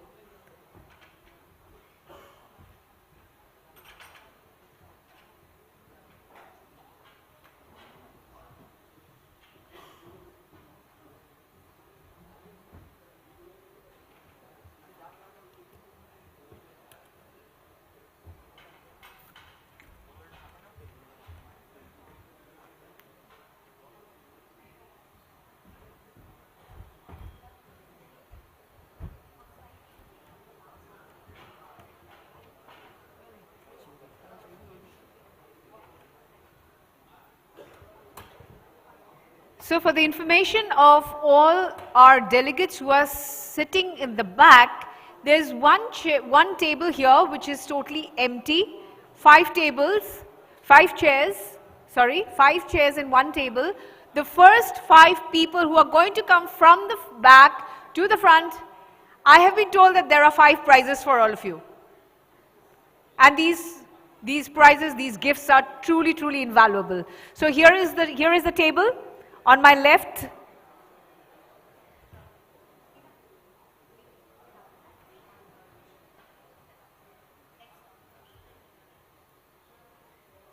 so we have just one gentleman who's come to the front, Shreshi.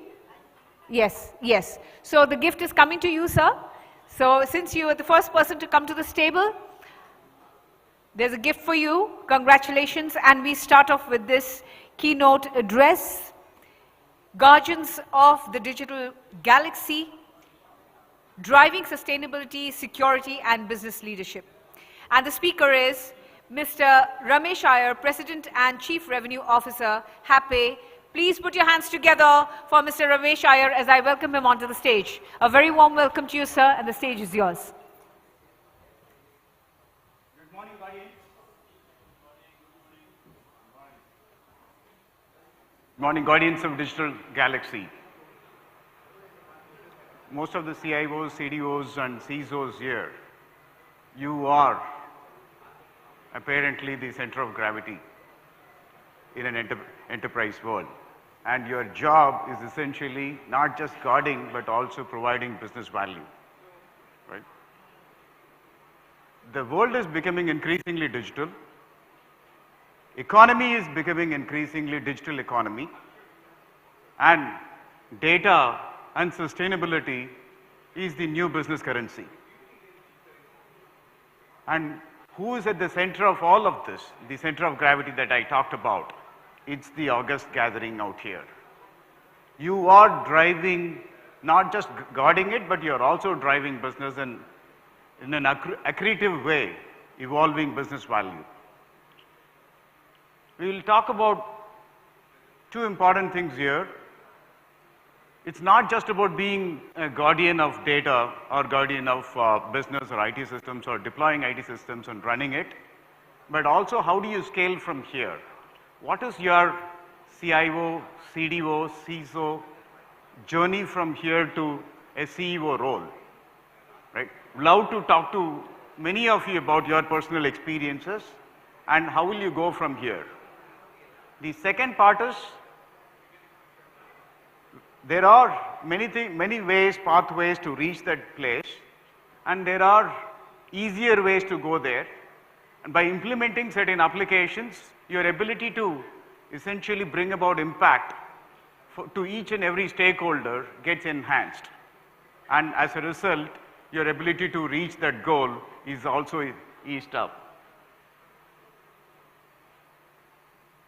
Let me start with a question. Bhaveshji, good morning. What keeps you as a CIO of VFS? What keeps you awake at night? Please, all of you, please feel free to participate here.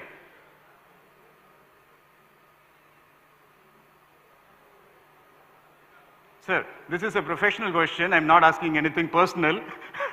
No, I'm not trying to intrude into your personal life. What keeps you awake at night? Think. As CIOs, any of the other chief digital officers, CISOs, what keeps you awake at night? That's a simple question, right, in our job. Is it too much of work? Or is it too less of work? Or the team? Or the CEO? Or the board? Or is it digital vulnerability? Or deployment of applications or migration of applications or external environments? What is it?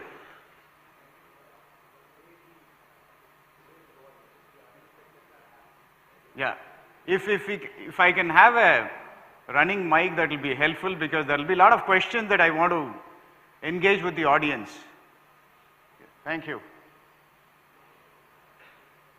Just, Anji, Bhaveshji, maybe probably I will try and.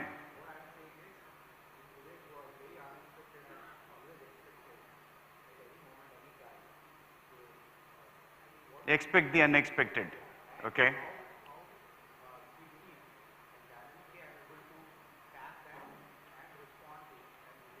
Brilliant, brilliant. Yeah, in fact, one of the attributes of a CEO role is essentially expect the unexpected. McKinsey defined the single biggest critical factor for a CEO or the KPI is expect the unexpected and ability and agility to deal with it. Yeah, fantastic. So you're already on a CIO to CEO journey, right? So, right, many of them. Of late, data breaches, data security, supply chain related issues, all of those are something that keeps most of the CDOs and CIOs very busy, right?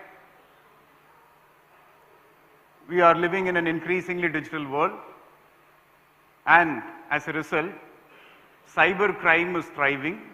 It's a multi-trillion-dollar industry. And cyber crime the rate of growth of cybercrime is faster than your industry's growth. And naturally, you have to be bothered about it. Because that's the easiest way. They don't have a physical asset to move and somebody will trail and find them out. It's very easy for them to deploy and get hacked into it. In fact, as we speak, I'm sure many of our systems are getting hacked. There are a lot of attacks happening. Do you really measure how many attacks are happening on your system on a daily basis? How many of you? Please raise your hands. These are very practical questions. Would love your participation.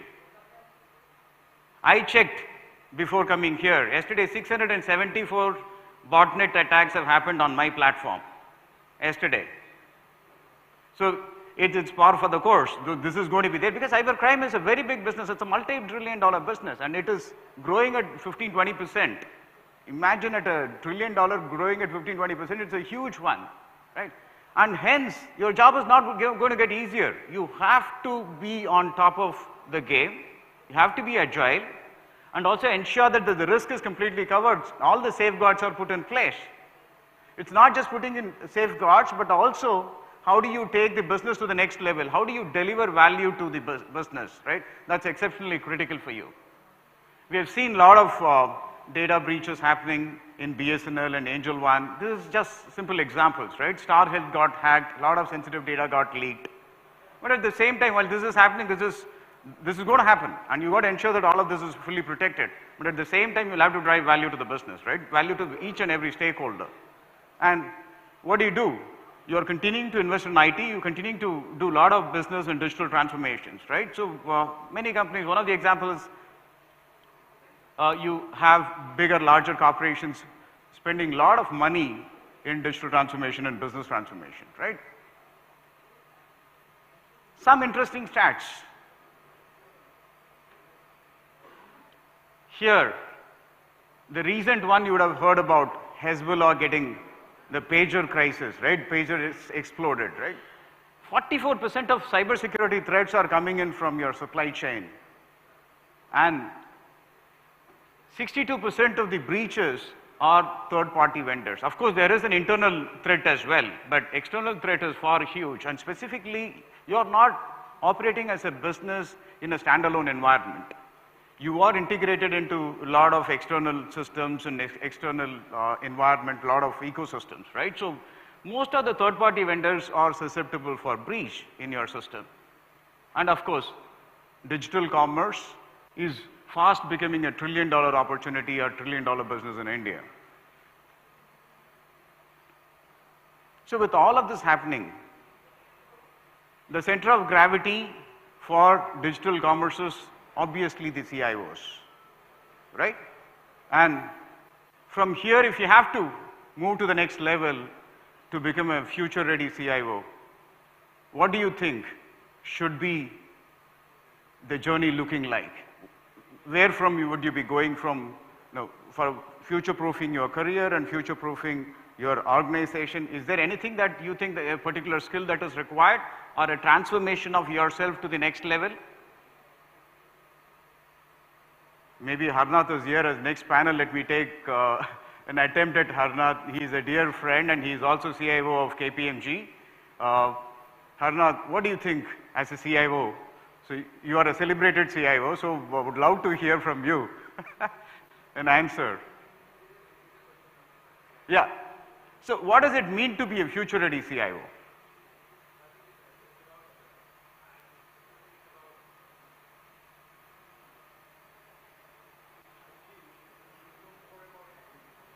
Yeah, sorry, sir, I can't hear you. Probably just a second.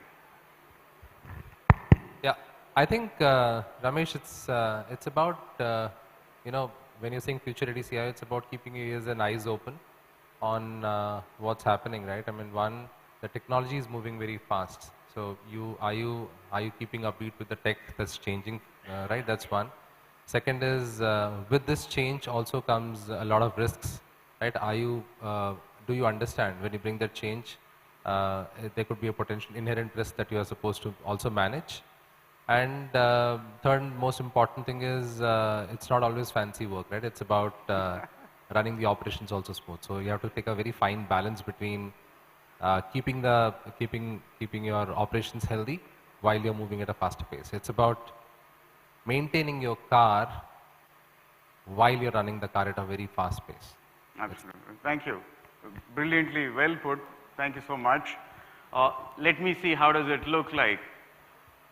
All right, so you pretty much captured that particular point, right? It's from an operator mindset, you have to be an operator, but at the same time, you have to be a strategic visionary as well, right? By strategic visionary and a leader, you inherently provide value to business. And business outcome is extremely critical. It's not just about deploying and maintaining, but it is also providing value to each and every business stakeholder. Many a time, business people, whether it is CFO or head of sales or CEO or the board, may not necessarily see value in the digital transformation effort that you are taking. And they are going to question, and there will be a lot of friction. And this is common. Almost 60 to 70% of CIOs have actually confessed that we have not been able to convince the board that we are really bringing value to the table, right? This is exactly what at times it's important for you to sell the story. Storytelling is extremely critical, right? Evangelizing what IT function is actually delivering at the ground level as value to business and each and every stakeholder is exceptionally critical, right? It started off 20, 25 years back. I think Mr. Datta was talking about the role change. The way we have captured it here is essentially initially used to deploy systems, run systems, operate systems, maintain systems, and later you ended up becoming a digital enabler by providing automation tools, ERP, or even productivity tools. Slowly you went to the next level of business partner. So business partner, obviously, data is an important element, insights are important element, and also ensure that artificial intelligence, which is very, very critical these days, you provide all of this as a business enabler to the business. And finally, you have to be the resilient leader supporting your business in a competitive scenario. With change in responsibilities, the journey is very, very close, right? And tell me one single most thing a CEO is supposed to deliver. Yeah. What is his single KPI for a CEO? Because once you start understanding it, you'll start thinking like him. Your lens changes. Otherwise, you are in an operator mindset. Always 80%, 90% is running into maintaining, managing systems, and it is ever-changing systems, right? And then you are covering the risk. You are putting in a lot of safeguards. A lot of people are attacking you. But at the same time, you have to face CEO and you have to face the board. What do you do? What is one single thing that a CEO does in a company? Absolutely fantastic. Let's give him a big round of applause. Enhancing shareholder value, right? So essentially creating value and delivering value to each stakeholder. Simple. The job of a CEO is to create value and deliver value to each stakeholder. And you're already doing it, many of you. In a digital business, you are the center of gravity, you're already doing it, right? You are very close. You just have to change your mindset and aspire for it. And how many CIOs aspire to become CEOs? 23%. I want you guys to raise hands, please. How many of you want to become CEO? Bhaveshji, thank you once again. Lovely, Harnath, good to see. Yeah. This percentage is far lower than what I'm seeing here, right? Gartner has carried out a survey.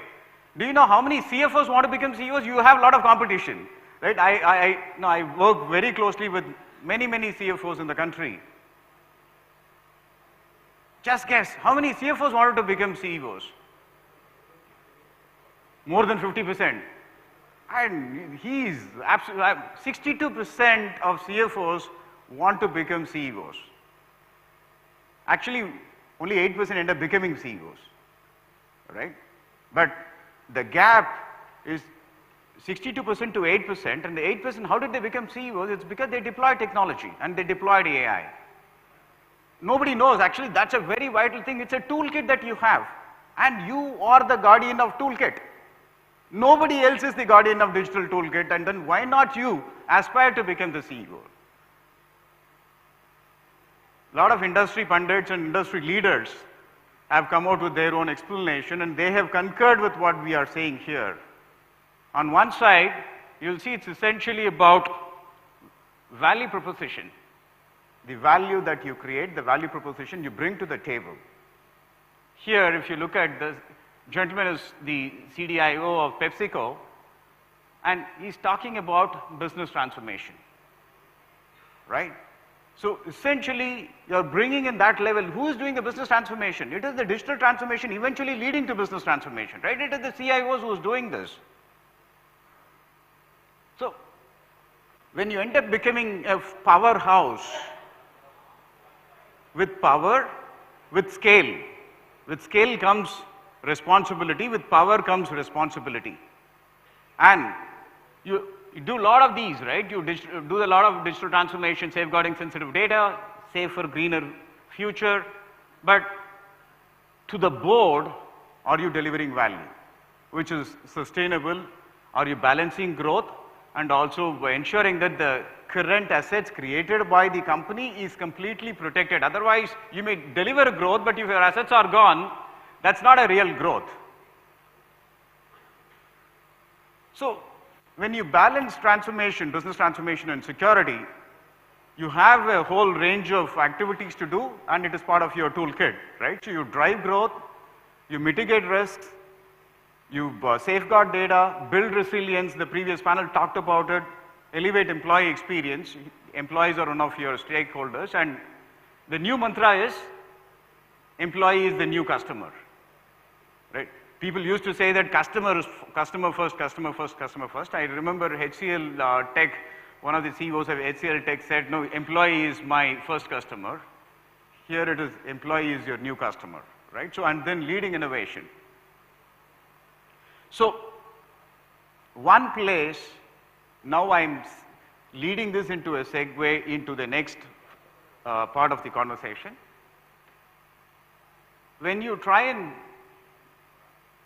get into a digital transformation effort, you will look at 2-3 things. What is going to give you immediate ROI? What is going to give you the maximum impact?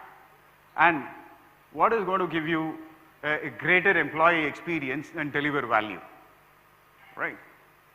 In many, many companies, in fact, KPMG incidentally is our customer, Bhavesh is in discussions, Voltas, Mr. Gyan Pandey was here, he is our customer. Many of them, Imami, ITC group, yesterday they were there, they're all our customers. They found immense value. Can I take your word for it? Yes, thank you. Right, so this is impacting every single employee. It's not just the CEO or the CFO. ERP could impact only few of them, but an application like this, a travel and expense, will impact everyone, whether across functions or across hierarchy, right? And you will end up probably realizing the value very, very quickly. And why T&E? Because most of the companies have, it's a picture of inefficiency. There are a lot of systems at play, a lot of data getting exchanged, a lot of frauds happening, and there are huge costs that you can potentially save. Travel, travel costs have gone through the roof, hotel costs have gone through the roof, and it is a significant part of your operating budget. 8 to 10% of your operating budget eventually for many companies, not all companies, but for most of the companies, 70-80% of the companies go into travel and business related expenses. And a lot of compliance related violations. You will see in the next slide. Apart from information, So, apart from information security where the source of non-compliance, everybody is aware, second biggest here after this payroll is your travel and expense. Big issue. 1 out of almost every voucher that comes into your system is incidentally, intentionally or unintentionally fraudulent in nature.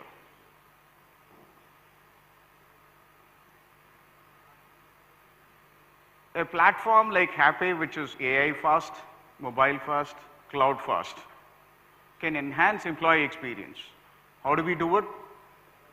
either through, there is a process called capture and create. Right? Capturing expenses typically becomes the most tedious, most mundane task. Writing it down or submitting it through various things, right? You have OCR today, you have ICR today, you're able to very, very quickly, on the go, you're able to quickly capture the expense and then submit it. And there are a lot of AI I talked about, right from planning your itinerary to booking your tickets, all the way to submitting your expenses, and eventually doing a reconciliation, accounting, and having a complete analytics and insights and dashboard. Happy is able to provide you a comprehensive platform. And cost saving is very, very critical.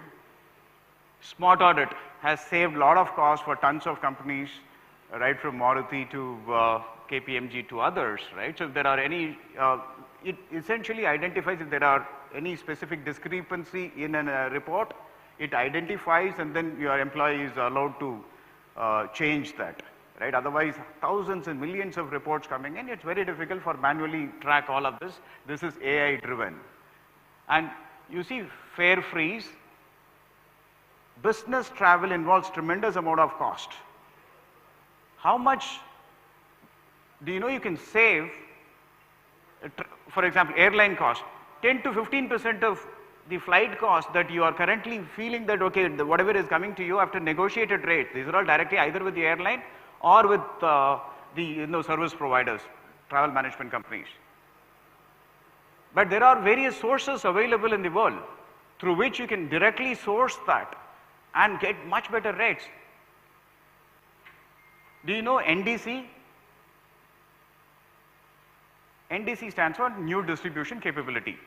Are you aware of anything called GDS? GDS is a global distribution system. In the entire travel value chain, second biggest cost after fuel for airlines is the distribution cost. What NDC does is gets rid of the distribution cost and gives you a price which is 20% cheaper. You have to know how to bring down costs so that you can add value to the end users, to the business. Right? It's not just automation, it is also thinking beyond how to bring down the cost. Right? That's where the cost lens has to come in. And then obviously driving growth through analytics and insights. I'll take 1 minute on this very quickly. What is sustainability? We keep talking about sustainability, but what is sustainability? Very simple question. Anyone wants to attempt? Yes, sir, please. Something that can make sure that we're all through, that we can remain in that state for a little longer time. Awesome. Brilliant, brilliant. Thank you so much. Sustainability is a sacred trust that tomorrow places in today. Correct?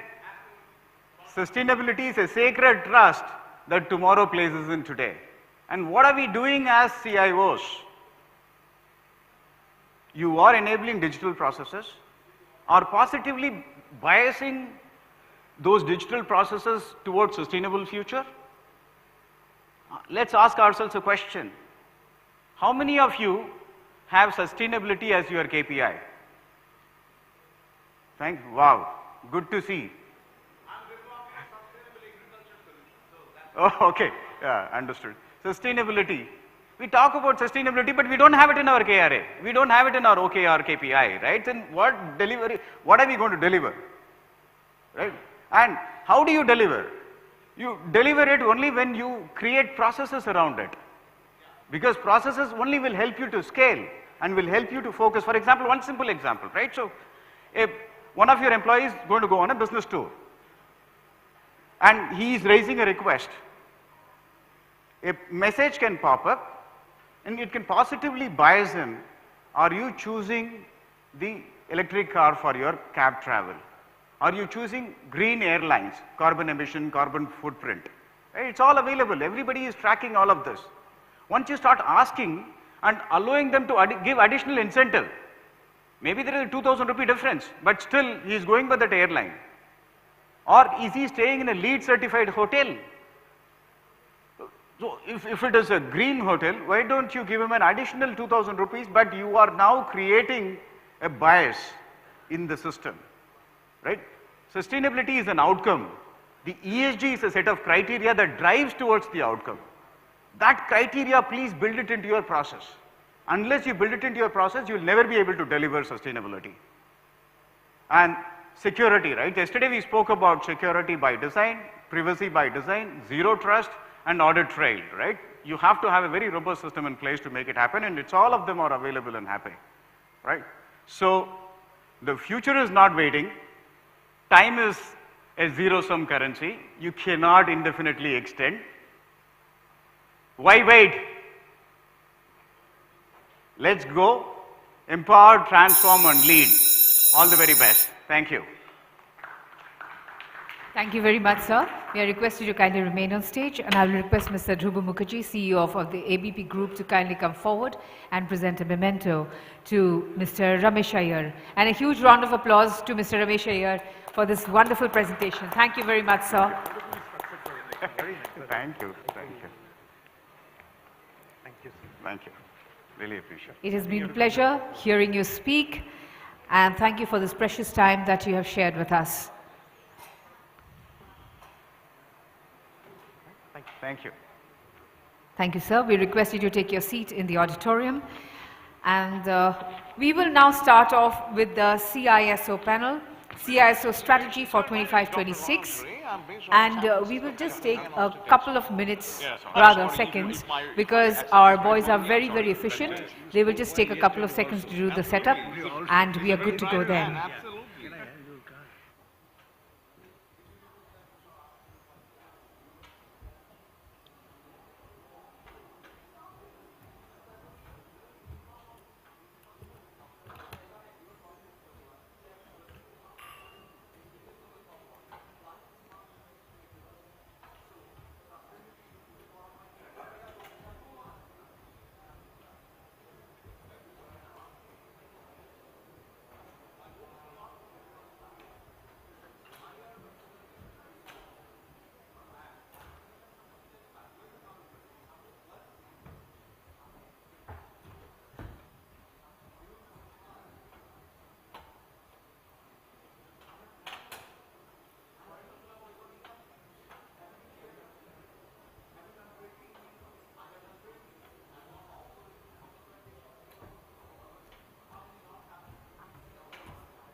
Dear delegates, ladies and gentlemen, we now present before you the CISO panel, CISO strategy for 25-26.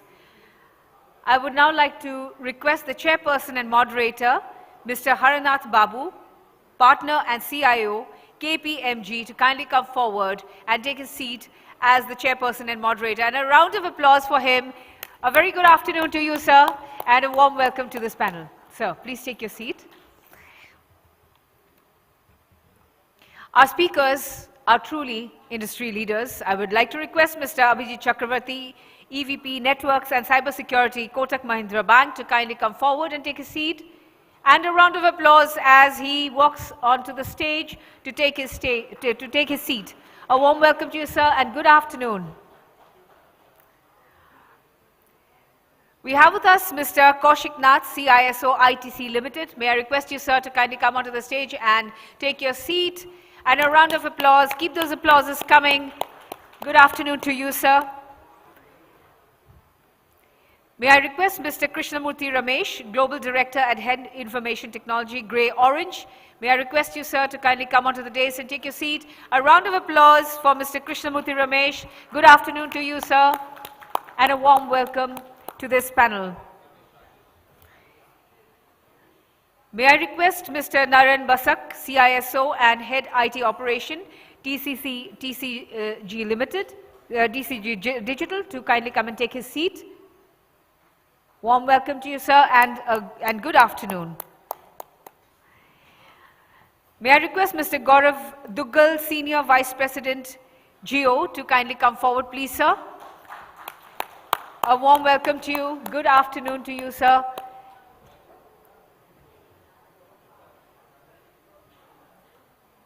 It's my pleasure to honor you and welcome you to the days. And I hand over the entire session to our chairperson and moderator. Sir. Thank you so much. An interesting panel, I'm sure. So before I start, let me just quickly give you an intro to what we're trying to do today.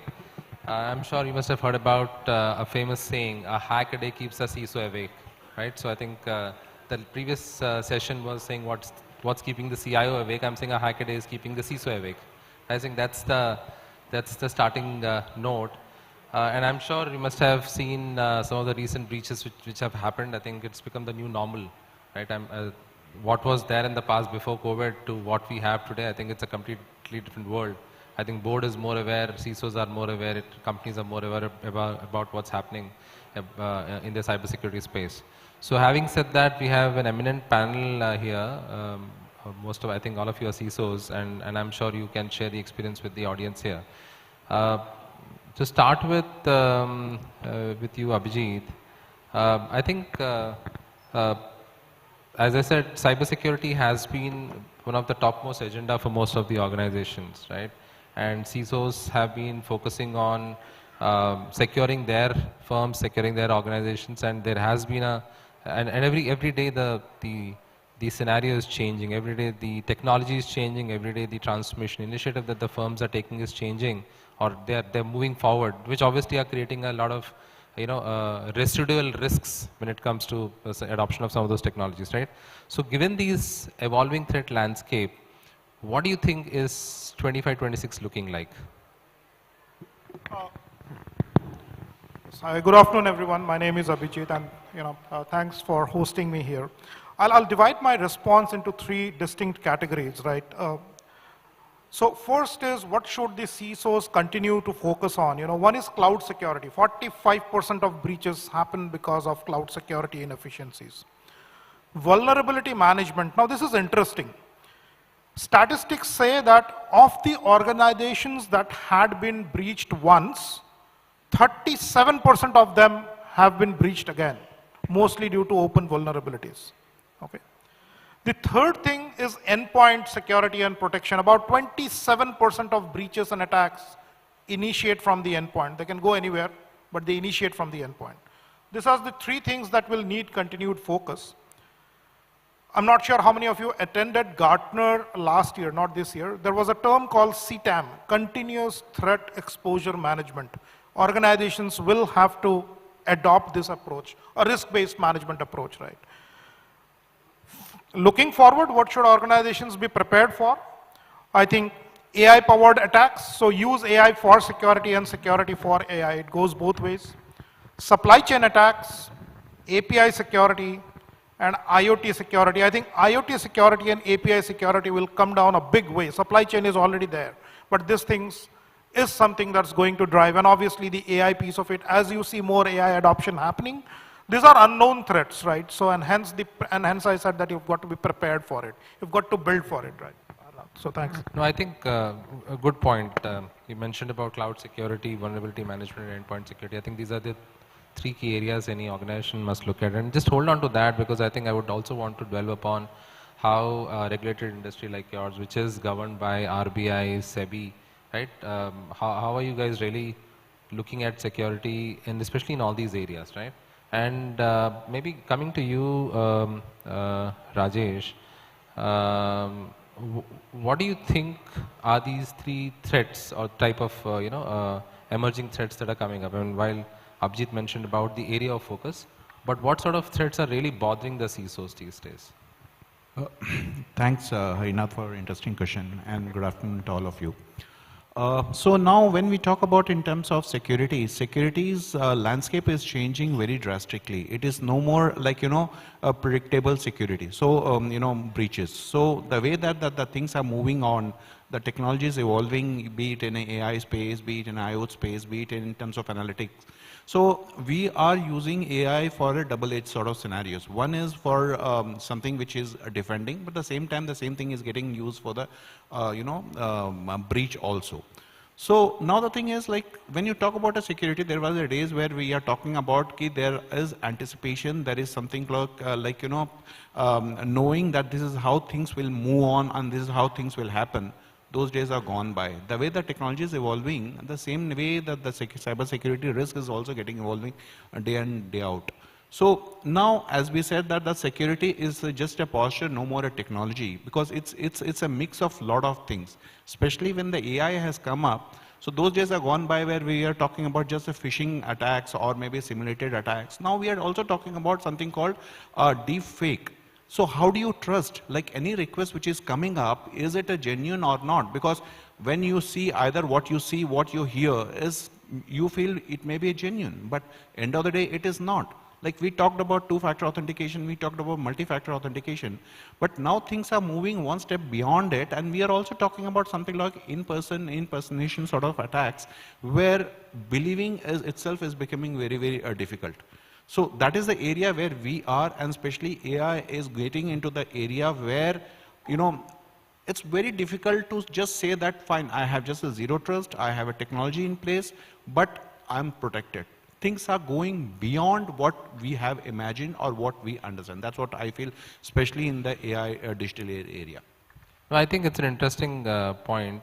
I think AI is really pushing, or in fact accelerating the way cyber security threats are evolving.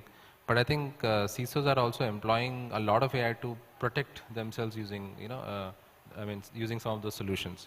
So Gaurav, coming to you, what sort of transformation initiatives are you looking at, especially using AI and in cybersecurity? And how are you protecting your organization, especially with some of these threats that are coming up?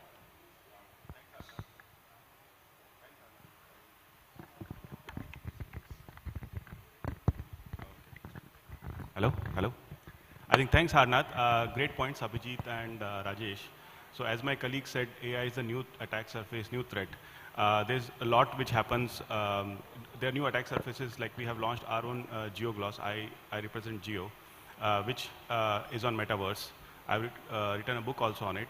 So these are new attack surfaces which are coming in. Generative AI brings its own challenges. It's not about the attack services which are coming from outside. It's an attack surface which comes from inside. A lot of people use open source in our industry, and they feel it's cheaper, and they will download any model online on GitHub. Unknowingly, they're exposing their own internal stuff to the world. And they are also exposing their own data to the world by using an open source or by using something which is not properly vetted. So in terms of basic things, what we do is education. Education is very important because internal threats are more important than the external threat. Deepfakes or this and that, we all already know. These things are known threats. There are unknown threats which are getting created because of our internal people, innocence, ignorance, whatever we say. We have heard there was an attack on, I think, Star Health or something, where millions of data was compromised by some Russian hacker. And this was something which cannot happen because we always protect externally, but we never think about internal protection. And AI brings a lot of challenge in that. So that's most important priority one for us.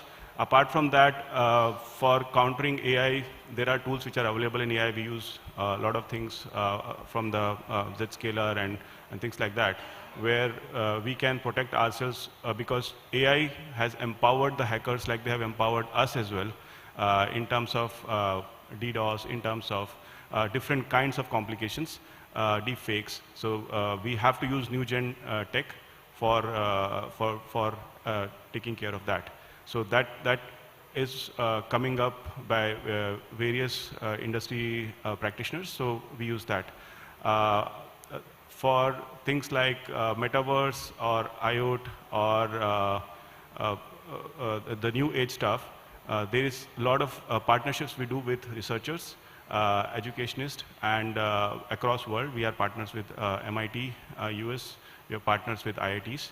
And we continuously look at the new age tech and trends for us to figure out what can go wrong.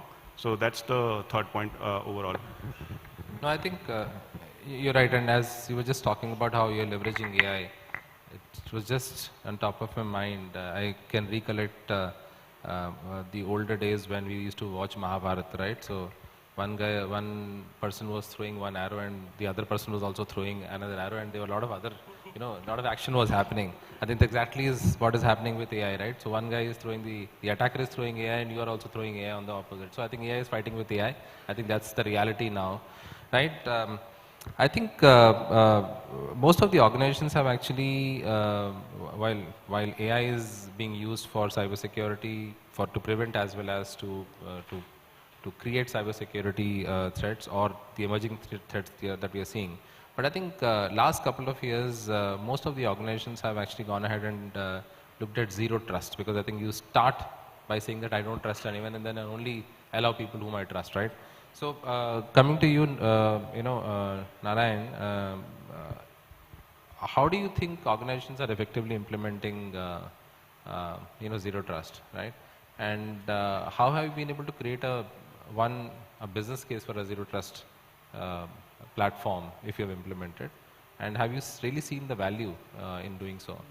Sure. Yeah, good afternoon everybody, and thanks to Khalida and Team INFOCOM for this panel invitation.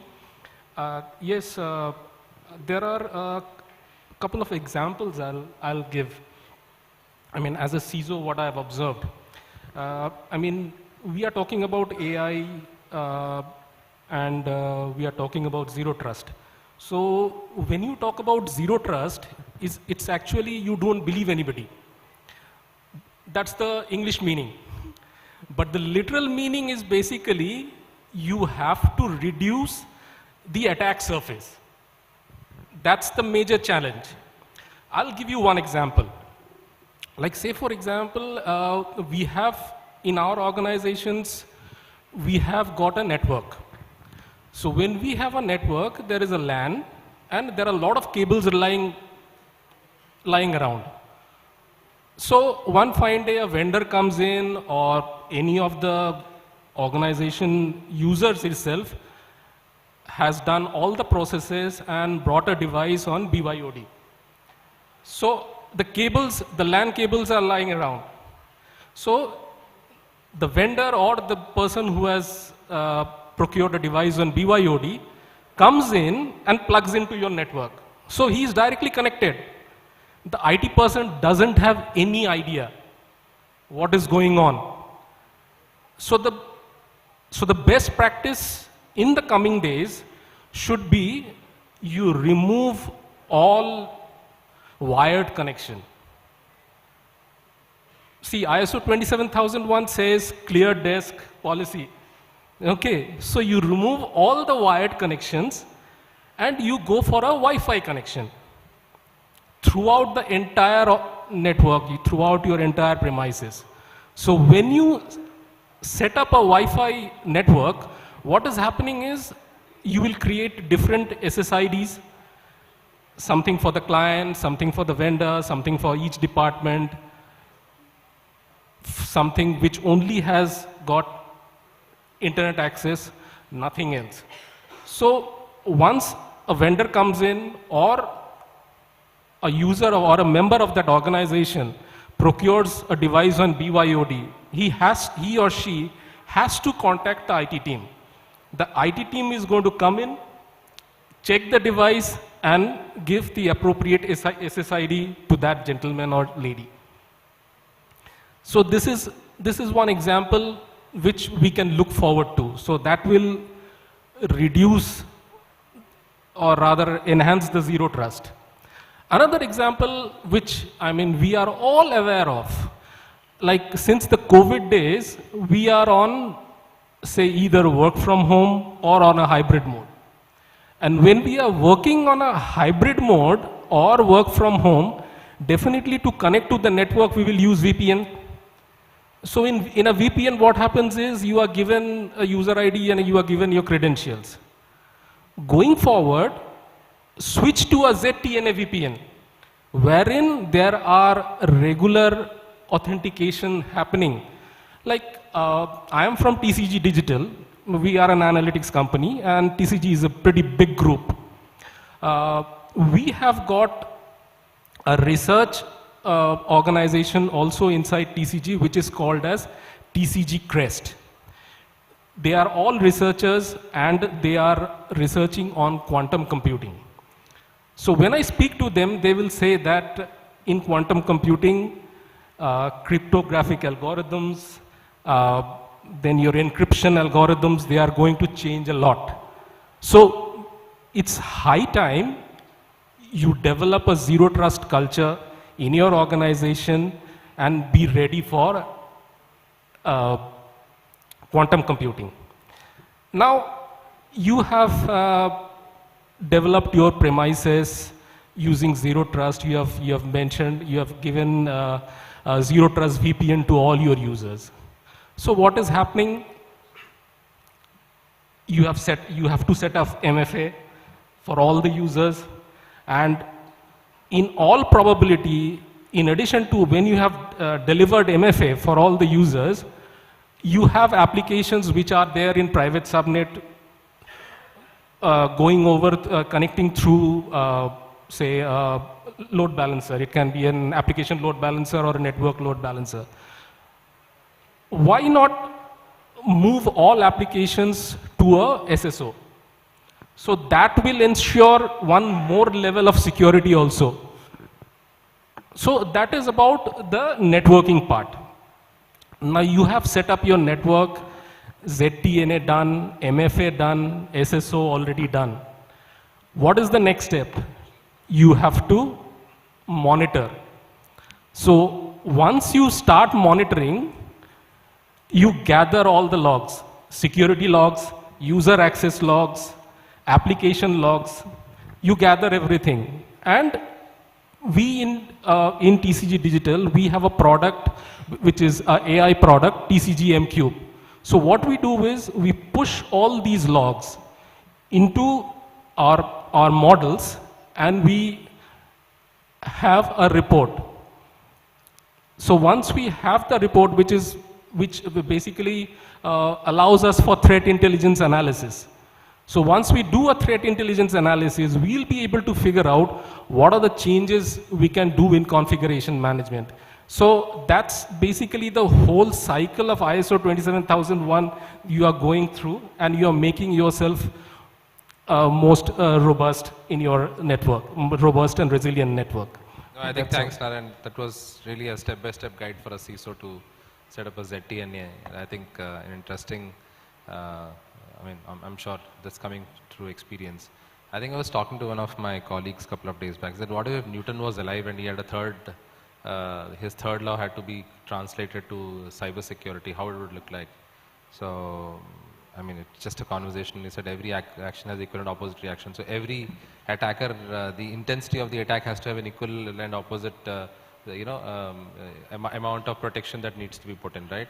So I think coming to you, Kaushik, and it's not about, it's about AI, it's about, ZTNA, it's about different threats that we see how organizations are protecting.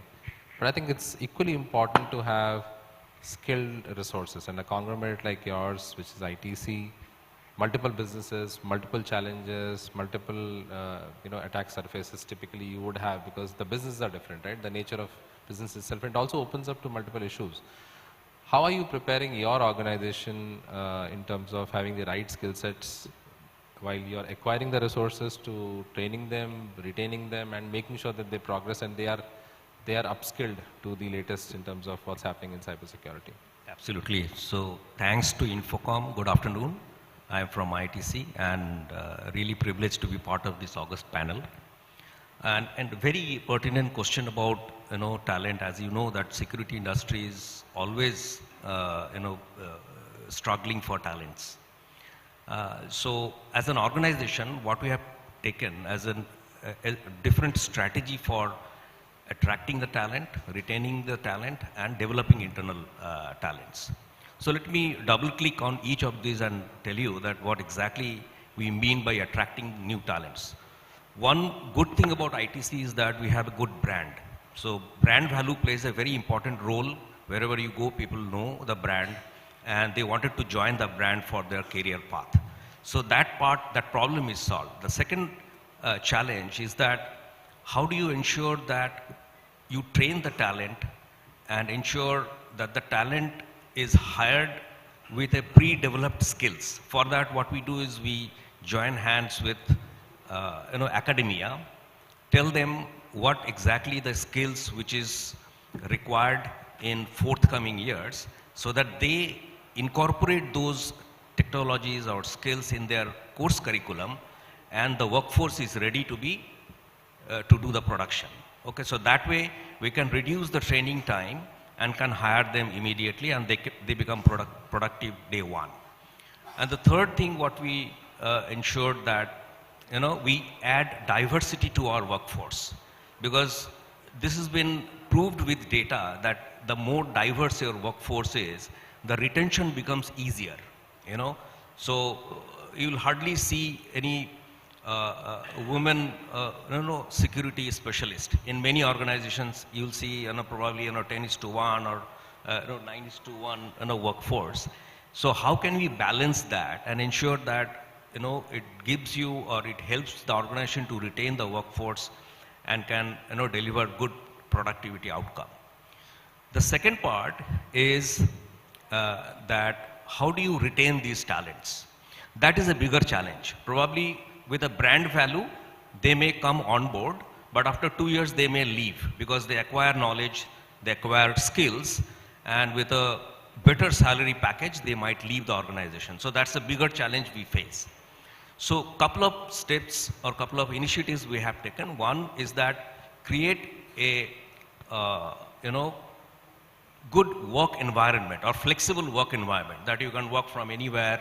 It's not that you have to come to office, or it's a flexi hour work culture. That is number one. Number two, help them build their skills further. That means there is a defined training path, and it's continuous, so that they train on new skills and they don't feel stagnant, they don't feel monotonous.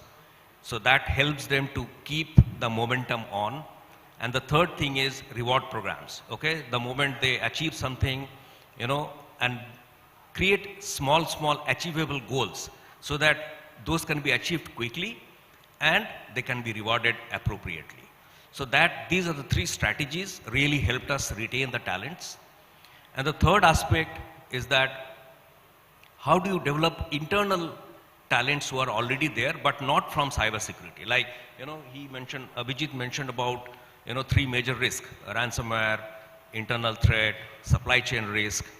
So you take people from supply chain department and build cybersecurity skills, so that the person who is very good at penetration testing is getting exposed to supply chain and helping the entire organization on how to build strategy around protection from supply chain attacks. Okay, so cross-division knowledge sharing, that really helps in terms of building internal talent. So today, what happens is that people from HR is also trained on cybersecurity, so that when they manage their HR database and complying with the DP law tomorrow, okay, they are well aware about the cybersecurity controls which needs to be put in. Okay, similarly, people from finance, people from marketing, they are well aware about the risk AI brings onto the table. And when they hire AI tool, or when they adopt an AI tool, they know the perceived risk about those AI tools and can take care of it. So that day one, you are building cybersecurity practices into the system rather than doing ad hoc job or patching it.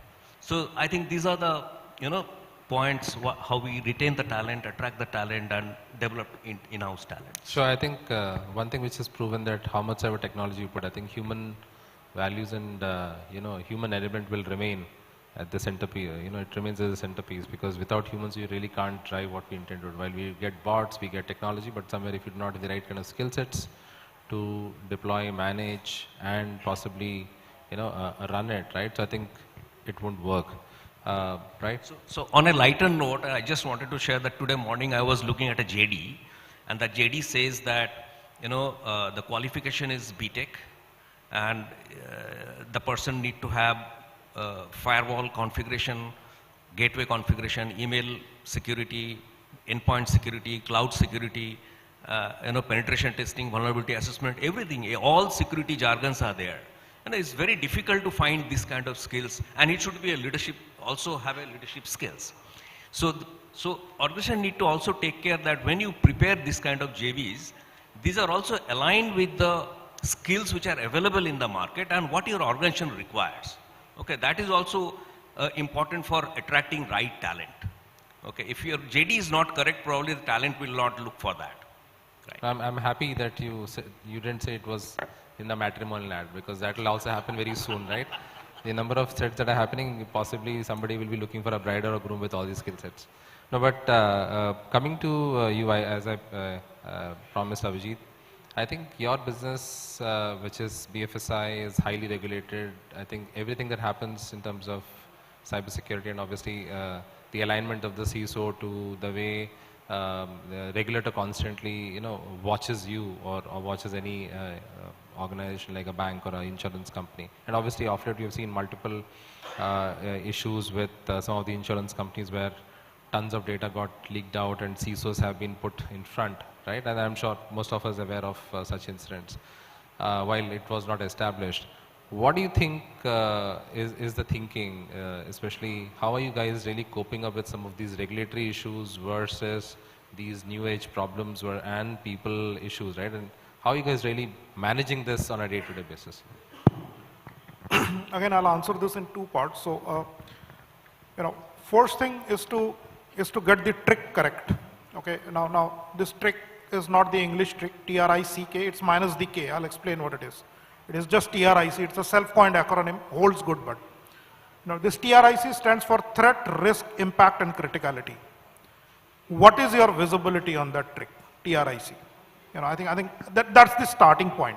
Okay, and if you can get your trick together or whatever you have got it together, I think a very strong GRC on that, governance, risk, and compliance, right? So I think organizations like us are continuing to evaluate and adopt RegTech technology stacks, which is regulatory technology stacks. A lot of automation, a lot of AI/ML based, kind of inputs. Once you feed the correct data, you'll get a lot of inputs. Right now, the other piece of it, Harnath, is the DPDP that's coming in, right? So I think any and all data fiduciaries will need to be prepared for this also. This is going to hit everyone very hard. If things like DSPM, DLP, etc. are not in place, I think we are dead already if it's not in place, right? So organizations will have to take strong leaps towards that. Thanks. I agree with you. In fact, I've seen with ourselves, right, many of our clients are reaching out saying that they are, obviously this day-to-day compliances that one needs to meet, but with the newer regulations that are coming in, I think you constantly are pushing yourselves from the comfort zone. So, and when you're having compliance requirements, regulations, you have technology, you have AI, you have people issues. I think one thing which becomes more critical for CISOs is to go tell the board that there is some serious business being done here, right? So, coming to you, Gaurav, how have you been able to communicate this very effectively upwards? Okay. I think a lot of people have this misconception that we are coming from the largest organization, so there is no budget constraint. It's Hello? Am I audible now? So coming back to this misconception, a lot of people have that coming from a largest organization with hydrocarbon revenue, we don't have a constraint on budget. But ask me or ask any folks who are working in Jio or Reliance, they'll tell you there's huge budgetary constraint. Everybody needs to prove a point. For these specific things, like Narayan was saying about quantum and things like that, we've invested in quantum as well. Quantum RNG is becoming very, very common. Now, how do we prove ourselves to the higher management that this is something we need to do? So there are various metrics. Obviously, we always wanted to, as an organization, keep the cost low and give the benefits back to the customers. A lot of places we vet open source. A lot of places we look at open source, look at total cost of ownership, training, like what Kaushik said about talent acquisition. This is also known. We come from highly regulated organization as well. So we have finance, we have telecom, which is regulated by TRAI.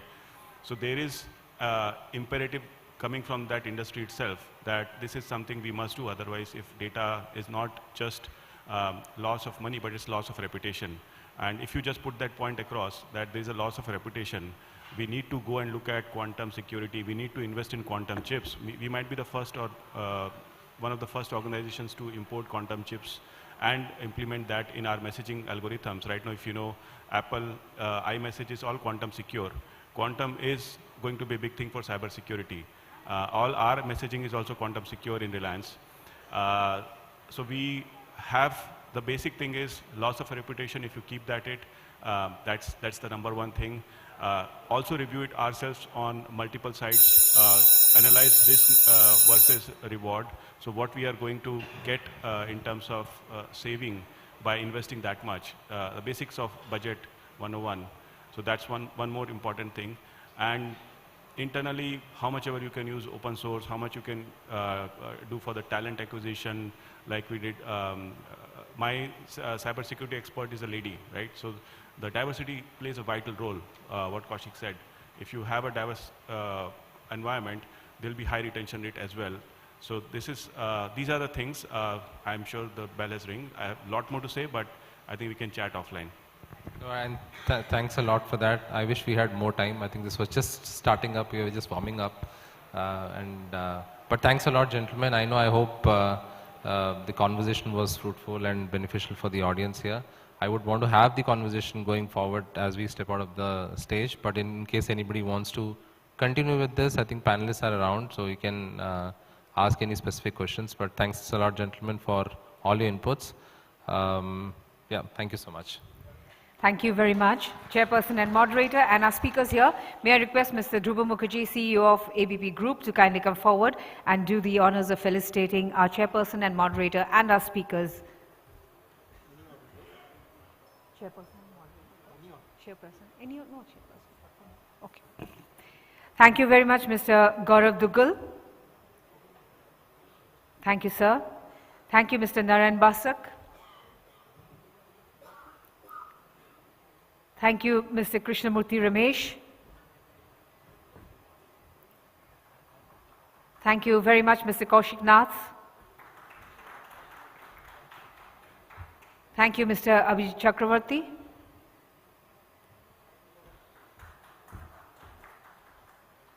And thank you very much, Chairperson and Moderator, Mr. Haranath Babu. Thank you, sir.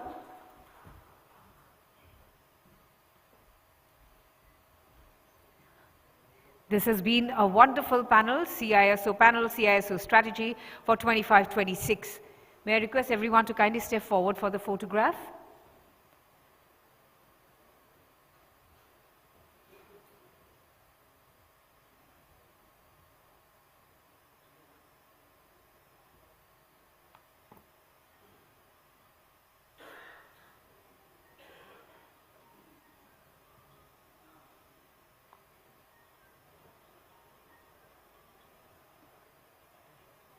Thank you. We request our speakers to kindly take their seats in the auditorium. And thank you, Mr. Dhruva Mukherjee. We have another CIO panel, keeping people at the center of IT in the age of Gen AI. This is going to be quite an interesting session. And again, like I keep saying, we are going to take a few seconds to do the setup before we get on with this panel discussion.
Thank you to our boys backstage for doing that setup. Thank you very much. We now go on to the CIO panel, keeping people in the center of IT in the age of Gen AI.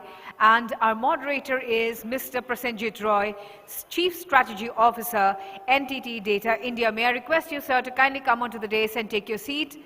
And a huge round of applause for Mr. Prasenjit Roy as I invite him onto the stage. A very good afternoon to you, sir, and a warm welcome. I request you to take your seat as the moderator.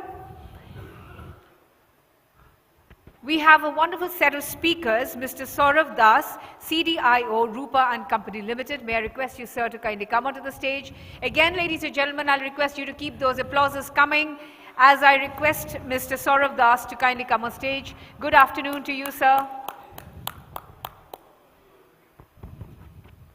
Hello. I would like to call on Mr. Sanjeev Sinha next. He is the President, IT India Power Corporation Limited. Warm welcome to you, sir, onto the dais. Good afternoon to you, and thank you for being a part of this panel today. May I request Mr. Amitava Sengupta, CDIO, RPSG. May I request you, sir, to kindly come onto the stage, and a round of applause to Mr. Amitava Sengupta as I invite him onto the stage. Good afternoon to you, sir. May I request Mr. Alok Majumdar, Vice President, Technology, Hoi Choi Technologies Private Limited, to kindly come forward. Round of applause for Mr. Alok Majumdar. Warm welcome to you and good afternoon to you, sir. And we have Guru Vaidya, Solution Architect, Adobe. May I request you to kindly come onto the stage, sir, and a warm welcome to you. Good afternoon. A warm welcome to each one of the panelists, and I hand over the session to our moderator. Sir. Thank you.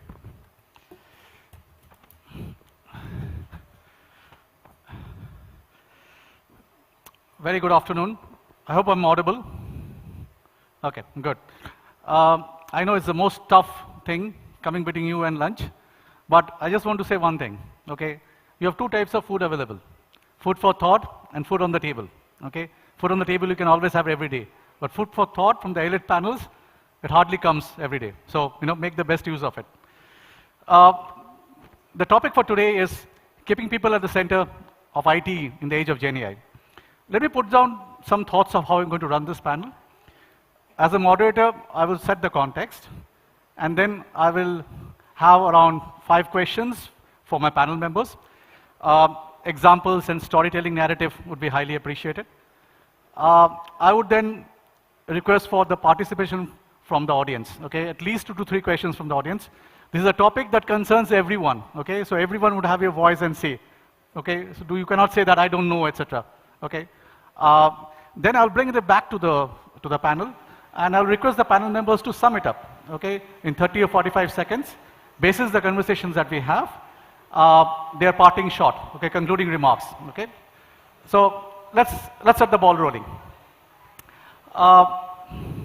Human capital as an asset, okay, can be traced back to Adam Smith in his seminal work, which he talked about in The Wealth of Nations, okay. The human capital is something which is one of the most important assets for any organization or for the economy in particular, because it encompasses the collective knowledge, encompasses your expertise, it encompasses the experience, and which is critical for the workforce, and it's driving innovation, it is driving productivity and the overall success. If I look at another dimension, okay, India, unlike many nations, do boast of a very large young workforce. In fact, as per the recent study, India will supply around 24.3% of incremental global workforce in the next decade, okay, making the country as the key supplier of talent in the global arena. Coming back to the theme of this panel, for India to lead in this Gen AI space, we must prioritize 3 key areas. And one of them is obviously investing in talent and skilling for ensuring long-term sustainability. The other 2 factors are building the right infrastructure and driving collaboration, which is among enterprises, among the startups, for accelerated adoption. In this age of Gen AI, it is very crucial to keep the people at the center of IT strategies, because technology should enhance human capabilities rather than replacing them. I repeat, rather than replacing them, because that's the innermost fear. Many of you in the room has it, okay? Am I going to be replaced?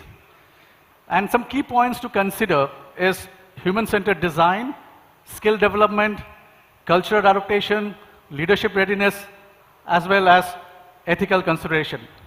Also, day before yesterday, I was reading at a recent study by NASCOM, okay, on Gen AI.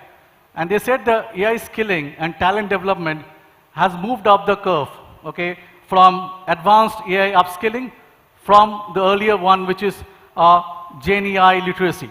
And the two main things that have played a very important part are rapidly emerging platform integration and agentic AI space. I could go on and on, okay, because I have a lot to cover, but I think in the honor of our august panel members who brings a wealth of experience to the panel, I would like to hear from them, okay, their views, their perspectives, and their sentiments. So maybe I'll start off with the first question, and which is basically a base question, a loosener, to the panel members. How critical is people or talent for India to thrive and prosper in the Gen AI space and ensuring long-term sustainability? Maybe I'll start with Amitava. Thank you, Prasenjit. Before we go into the question, if you try to understand the RPSG group, we are a very, very diverse group of companies. We do almost everything other than core financial services. So we are in retail, in FMCG, in media, entertainment, sports, process manufacturing, and so on. So the kind of people we deal with also is very, very diverse. So within the fold, there are companies which are absolutely new, like Purva Green, which is renewable energies. It is just a few months old. Sports is also relatively young as a company. And then there are companies like CSC, which has a history of more than 100 years. So the expectation of the people from each of the companies is very, very different. There is a lot of capability out there, but the capability is a mix. There is a very young workforce in some of the companies, and there is a very aging workforce.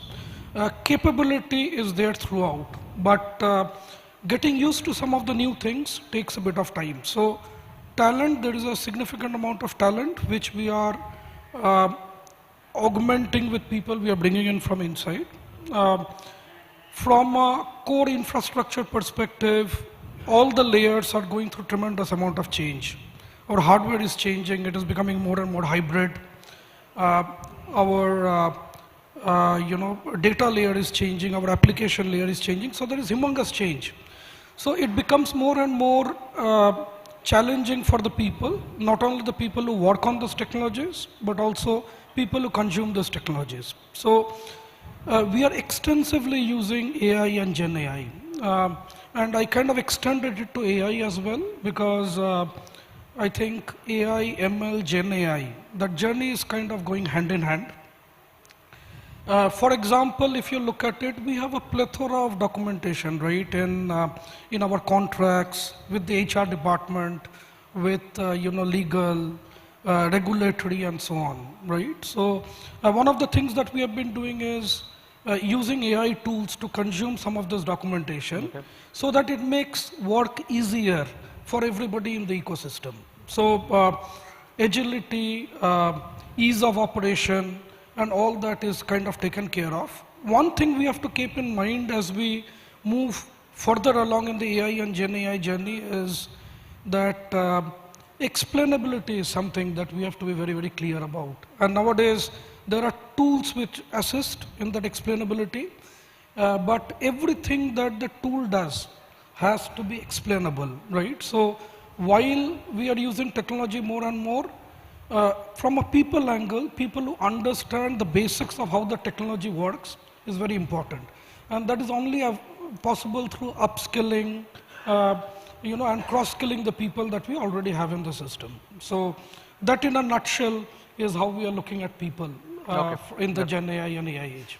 Thanks, really appreciate it. Can I move to Alok for his views? Yeah, I'll just add give a different perspective.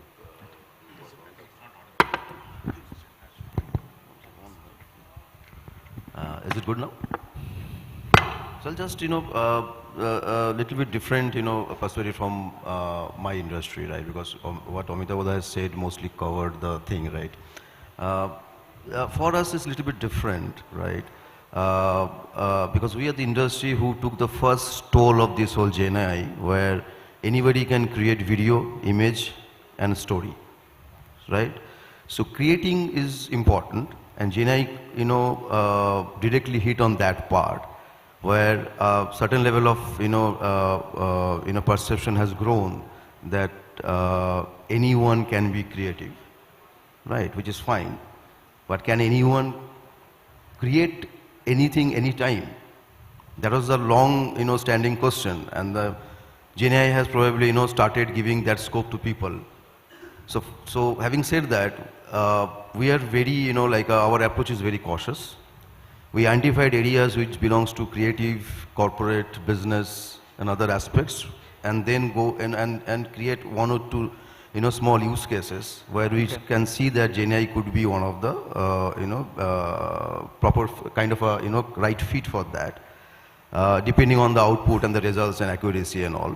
But having said that, it's very important to, understand like what we have, learned so far with this short journey with the GenAI.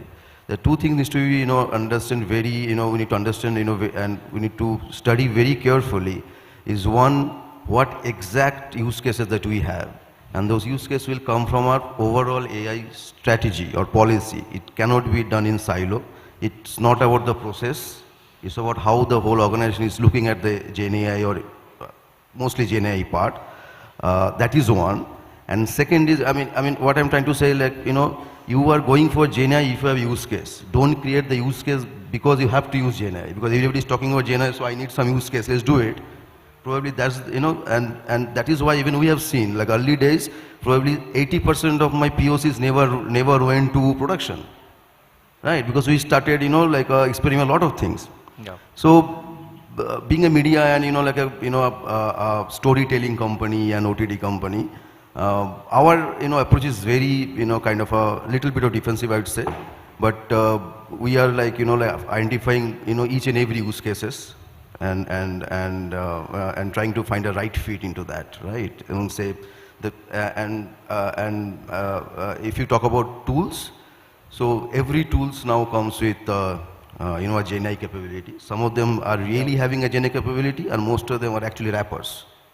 So let's be, be honest. Like I have seen a lot of solutions with just a wrapper, right? So you need to be very sure that what exactly you want and what kind of tool that you are using. Even the creative tools like Adobe's and all, right?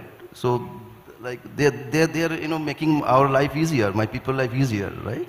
So I mean that's the thing. You need to identify the use case first. Thanks, Alok. In fact, the global average of cases percentage not going for production is even higher, 85 to 90 in fact. So you're good. So gentlemen, I know the clock is ticking. We have a lot of questions, but then I have to prioritize. Okay, so please excuse if I don't reach out to everyone for each question. The second question is, what has been the impact of GenAI on IT teams in terms of productivity and new innovative solutions while ensuring application security and reliability? So maybe I'll request Sanjeev, okay, if you can just share your thoughts on this.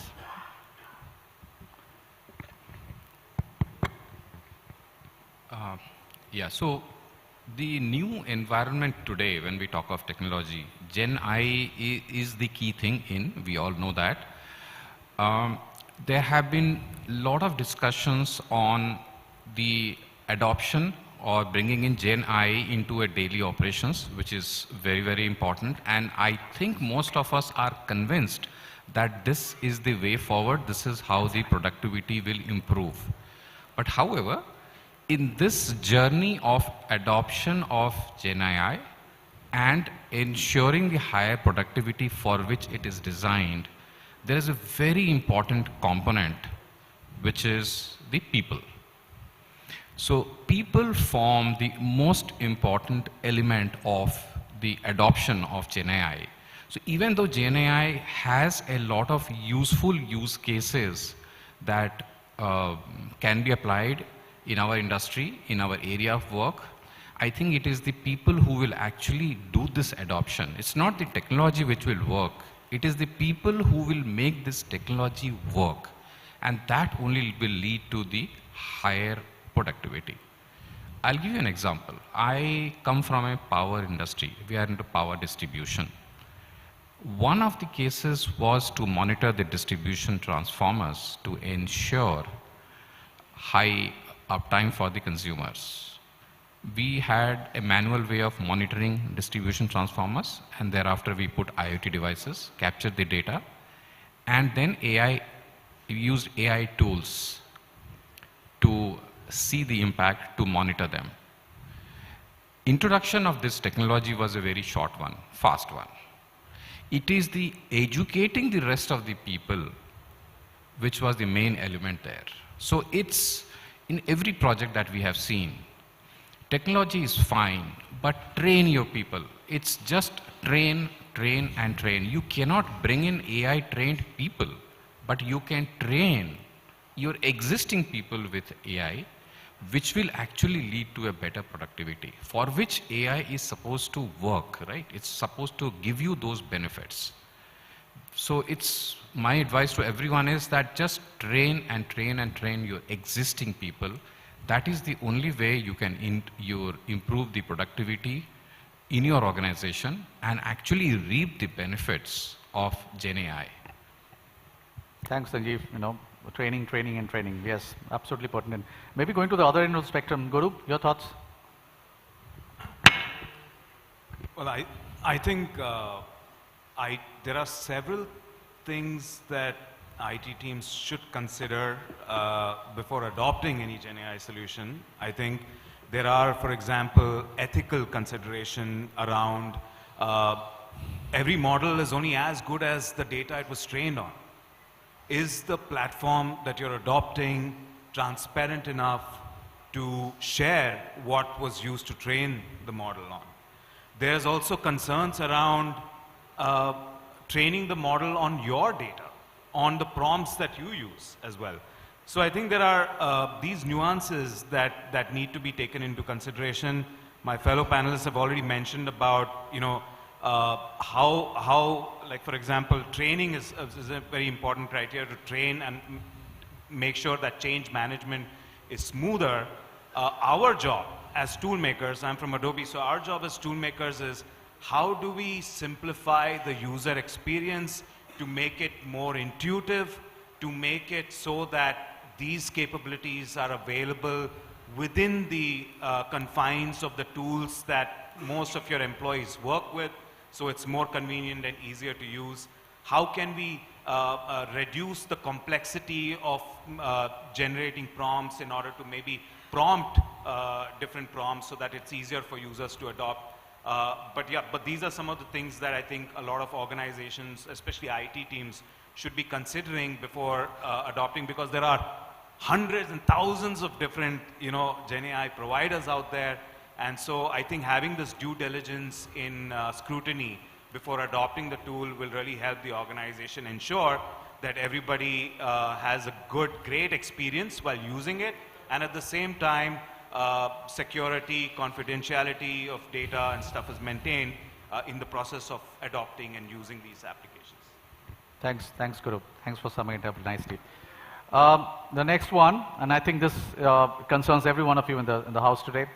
There are two aspects to it. One is the concern about job displacement, and the other one is the integration of Gen AI into the gig economy.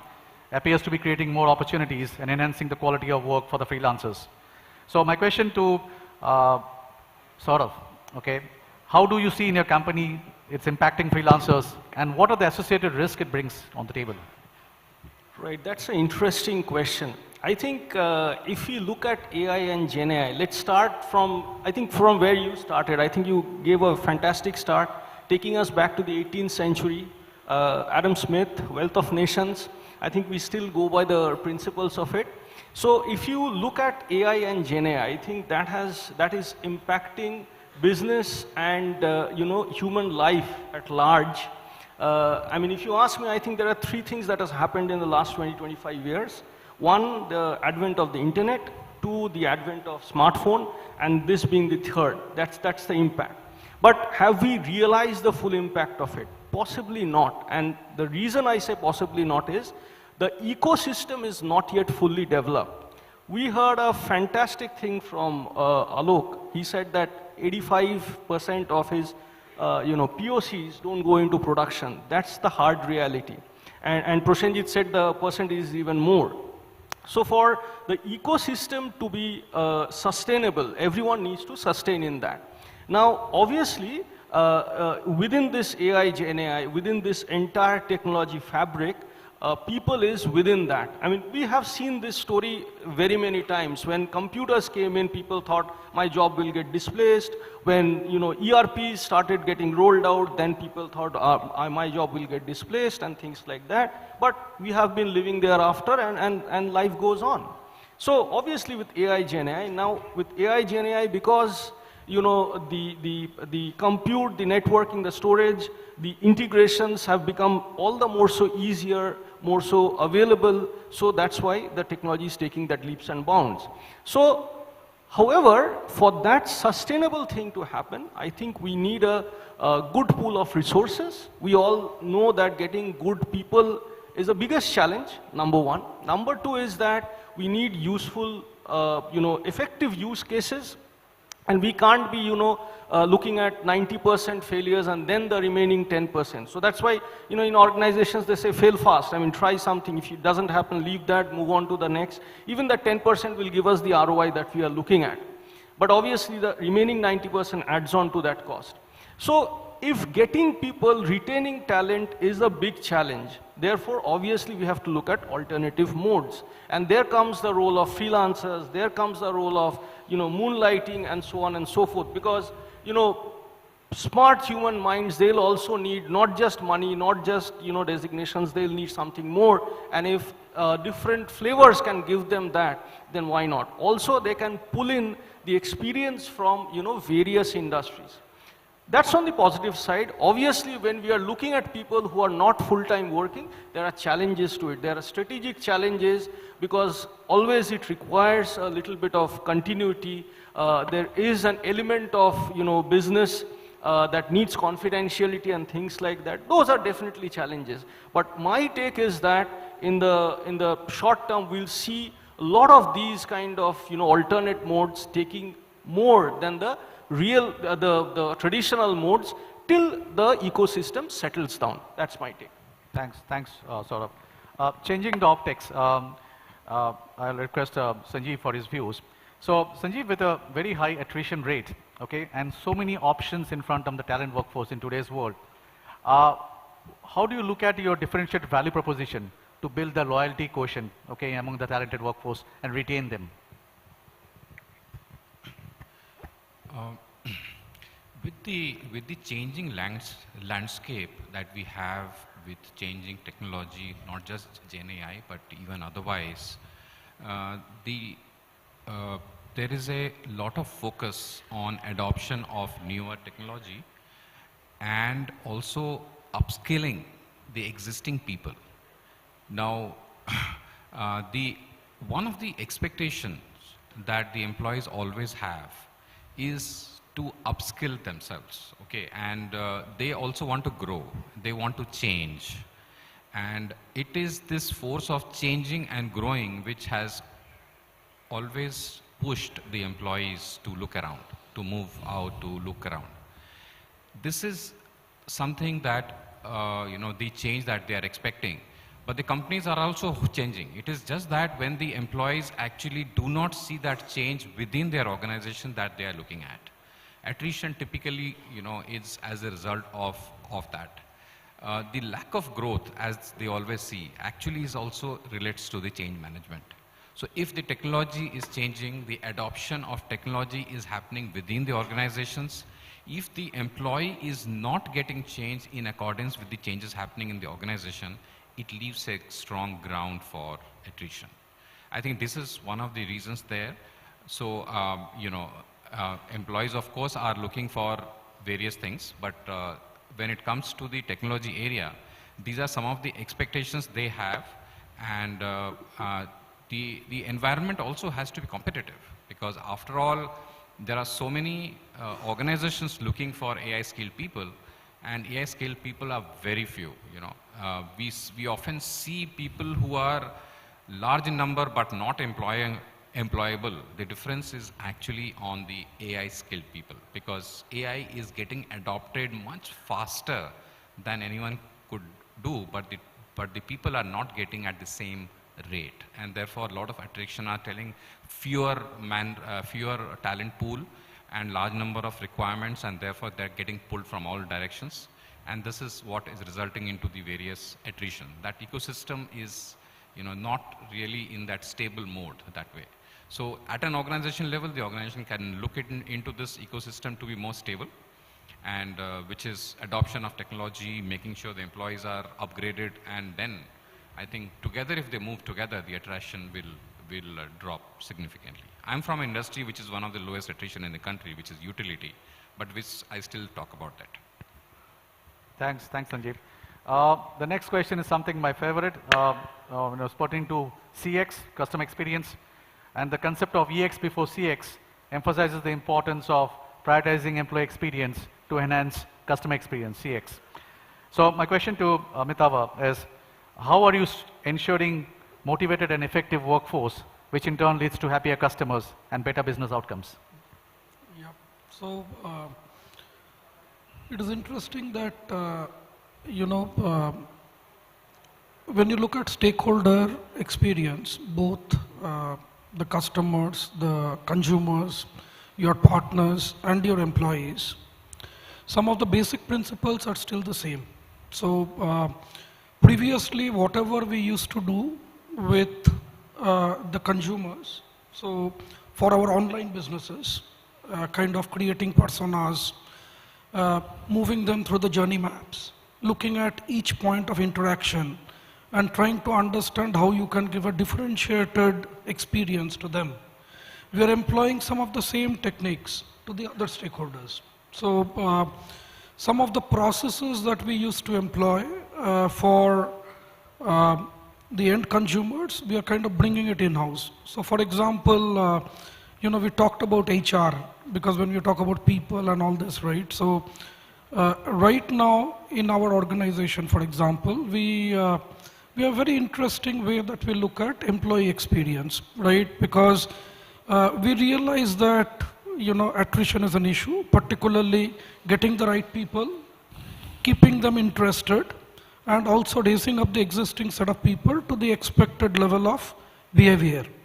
So what we did is we kind of put in some tools from the HR perspective that everybody from the start of their journey and during the journey, there is an AI-driven interaction that kind of collects data, analyzes it, and presents it back to the different levels of management with suggested interventions. So that is a classic example. Typically, you would not do it for an employee welfare kind of perspective. You typically do it for your online consumers. So taking some of the same concepts, bringing them in-house so that your partners, your management, and your employees get a very differentiated experience out of it. So that is one way of looking at it. Thank you. Thanks. Requesting Alok, if you want to share your perspective. Yeah, I'll just add one thing. The basic principle is same. Like you keep your people happy, they will keep your customers happy, right? So I mean, that's very simple thing. But yeah, I mean, you need to put right tools and right environment and policy, right, for your people so that they can work better, right? Now, whether that tool would be a GenAI enabled or not, that depends, right? Now we have a lot of other lot of options to use GenAI enabled tools so that they can scale their or they can automate their daily mundane jobs, and also so that they can spend more time on a quality job. Those are like case to case basis you need to find out. But having a right tool and right environment in terms of policy, not only from technology but even the policy, right? As Saurabh was mentioning, like moonlighting, right? So the organization now, because nowadays you can't stop it, yeah, right?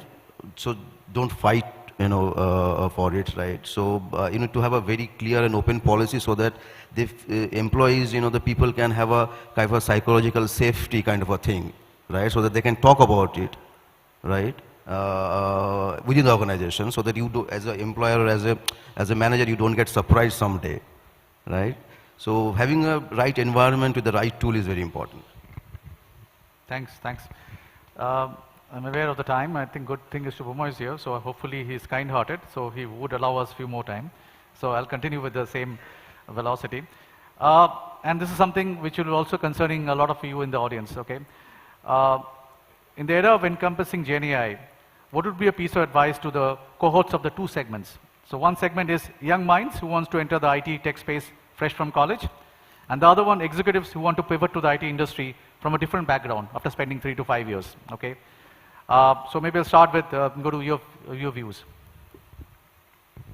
Okay, so I think for early graduates, I think it's important that it's not only look at coding as a skill, but also look at problem solving and using creativity. Example is going to be very important. Most important, though, I feel, is the ability to communicate. Because in the age of GenAI, if you can't explain what you're trying to do, or if you're not able to collaborate, it's going to be really difficult for you to thrive in this era of GenAI. For the other cohort, which is for professionals who are looking to pivot into an IT-based role, I would suggest use your experience, use your expertise as your superpower, right? So for example, if you come from finance, try and see how you can leverage GenAI to solve real-world business problems, maybe analyze data, create reports and things like that. Learn enough about technology in order to have discussions with technical teams, but also focus more on strategic and business goals, I think would be my advice to those, that cohort. And yep. Thanks. Yeah, we got some, okay, I promised that I will come to the audience. So I will take a couple of questions from the audience. Please don't lose this opportunity. You've got August gathering out here. Shoot whatever comes to you, okay? Questions, yes, sir. Yeah. Yeah. Good afternoon. My question is to Saurav and to Alok also. We touched upon the human side of it. Alok said that GenAI is generating a lot of contents and all. But my question is that will the GenAI, can the GenAI, okay, generate a creative movie like a Satyajit Ray? It cannot, right? It can do the mundane jobs for you. And another aspect to Saurav which I would like to ask is that we are talking about people, a lot of people talked about industry-ready people.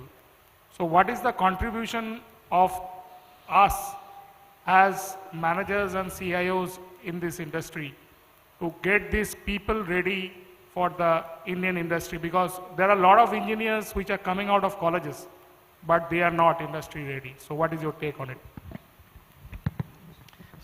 Thank you, Shubhrata, for that question. I think it's a very important question that you said. When I was talking, I briefly touched upon the development of the ecosystem. My thoughts is that the ecosystem can only be developed if industry, academia, both the consuming and the generating industry, the academia, and the decision makers, everyone comes together. And we have a steady talent pool. So that is only possible if we have the industry-ready resources. Today the challenge is that we all struggle for manpower, because it's not that we don't have the quantity, but we lack the quality. So when we are looking at people transitioning from education into the industry, if we can have some flavor out there so that people can hit the road running. Now, as you know, some of us, we are trying some kind of technical philanthropy. It's our ode to the society that has brought us to some place, that if we can help students and other similar people to get up to speed. That's our philanthropic activity. In fact, Alok is also associated with that. If we can build center of excellence where everyone comes together in building that talent and curating that talent to the industry needs. Because from where they're coming out of school, they have lots of knowledge, but if we can, get it for the industry, that will really help, right? Alok, you want to add to the other? Two parts, like on the movie part, right? If you want to watch a movie completely generated by GenAI, NAI, and if you love it, I don't have any problem, right? So if you want to watch it, I'll deliver it, right? So that's not, there are some efforts, there are some examples as well, right, where short length movies are being created entirely on GenAI, right? And whether it's critically, whether it critically stands, right, or not, it's entirely on the audience, right? People who consumes it, right? And on this, on the people and training and on that part, right, it's our responsibility, right? Because we know the problem, we are facing it, we have expectations that we need these kind of people, what is the gap, right? What people needs to do. So nobody else can help us, right? So if you know as we know the problem, we need to find a solution. And as Shodhara was saying, that there are some good, take for good endeavors are happening here in Calcutta, where these gaps can be bridged, And so I want to thank you, because this question was in my bucket list. Because of time pressure, I had to skip it. Thanks for bringing it up. Hello? Yeah. Yes, one last question, please. Yeah, there's a last question. Thank you so much for this beautiful presentation. I really like the topic that there's a gap between what students learn, engineering students at universities and colleges, and what the industry needs, right? That was the crux of the question. Having been in this domain and having been the CEO of a company that is doing exactly what you just suggested, filling the gaps based out of the US at the Akshar Labs, my experience is the following. We have been working very hard to implement what you just suggested. Making students out of colleges, especially remote like colleges in remote areas and suburbans or rural areas, bridging the gap, like what industry wants, what they have learned. I have experience, and I will summarize it in just two aspects. I believe there is a need for a change of culture here. In the United States, a lot of great products have come from universities. I have been hearing that since my childhood. Still, I do not see that culture here. That has to change, that needs to change. By the way, my name is Dr. Raj Ray, and my suggestion is that universities need to understand that what they're teaching can eventually lead to tangible products. It really can, trust me. University of California, Berkeley, Stanford University, if they can do that, we can do that. A country of 10,000 years of civilization, why can't we do that? World's greatest talent pool is India, not US, not UK, not Australia, not New Zealand, not China, not Korea, India. But we need to believe that, we need to understand that. And universities need to believe, yes, our students can truly create something that can start from the campus. And the other side, industry needs to understand university students can truly start the entrepreneurial journey while in the campus. I believe before I leave this world, I will see that day when that the gap is either not there or very less. And I am doing my part.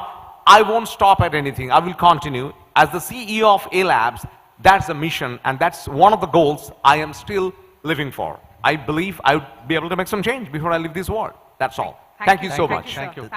I'm sorry, but I still didn't get the question right.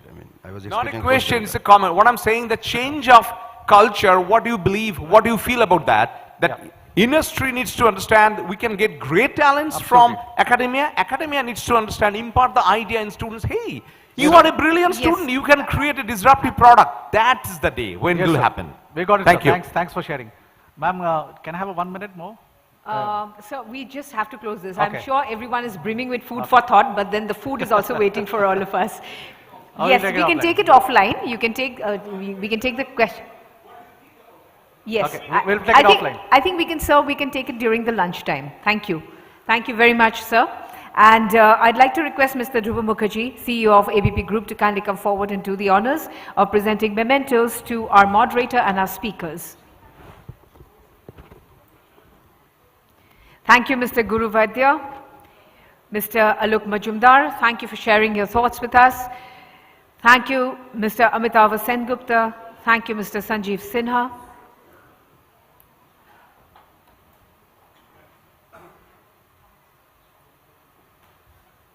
Thank you, Mr. Saurav Das. And thank you to our moderator, Mr. Prasenjit Roy. Thank you very much for this very interesting session.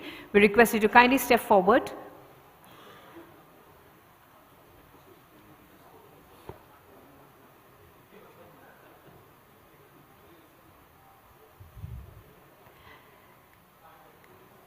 Before you leave the hall for lunch, I have a very interesting announcement to make for all of you. Post lunch, that is at 2:25, you can see the first rows here. The first rows, whoever comes in, the 15 people who come in will be given a gift. So the 15 people who are going to be here, and the second catch is, the first catch is that you'll be given a gift because you have to occupy the first seats, the 15 people, and the next. No, the lunch will not be served here, sir. And what will happen is you cannot leave the hall with your gift. You will have to stay throughout the session. That's the second catch. So here's the catch, that you have to come in, fill in the 15 seats, get your gift, stay here for the session and enjoy the session. And for now, please enjoy your lunch. Thank you.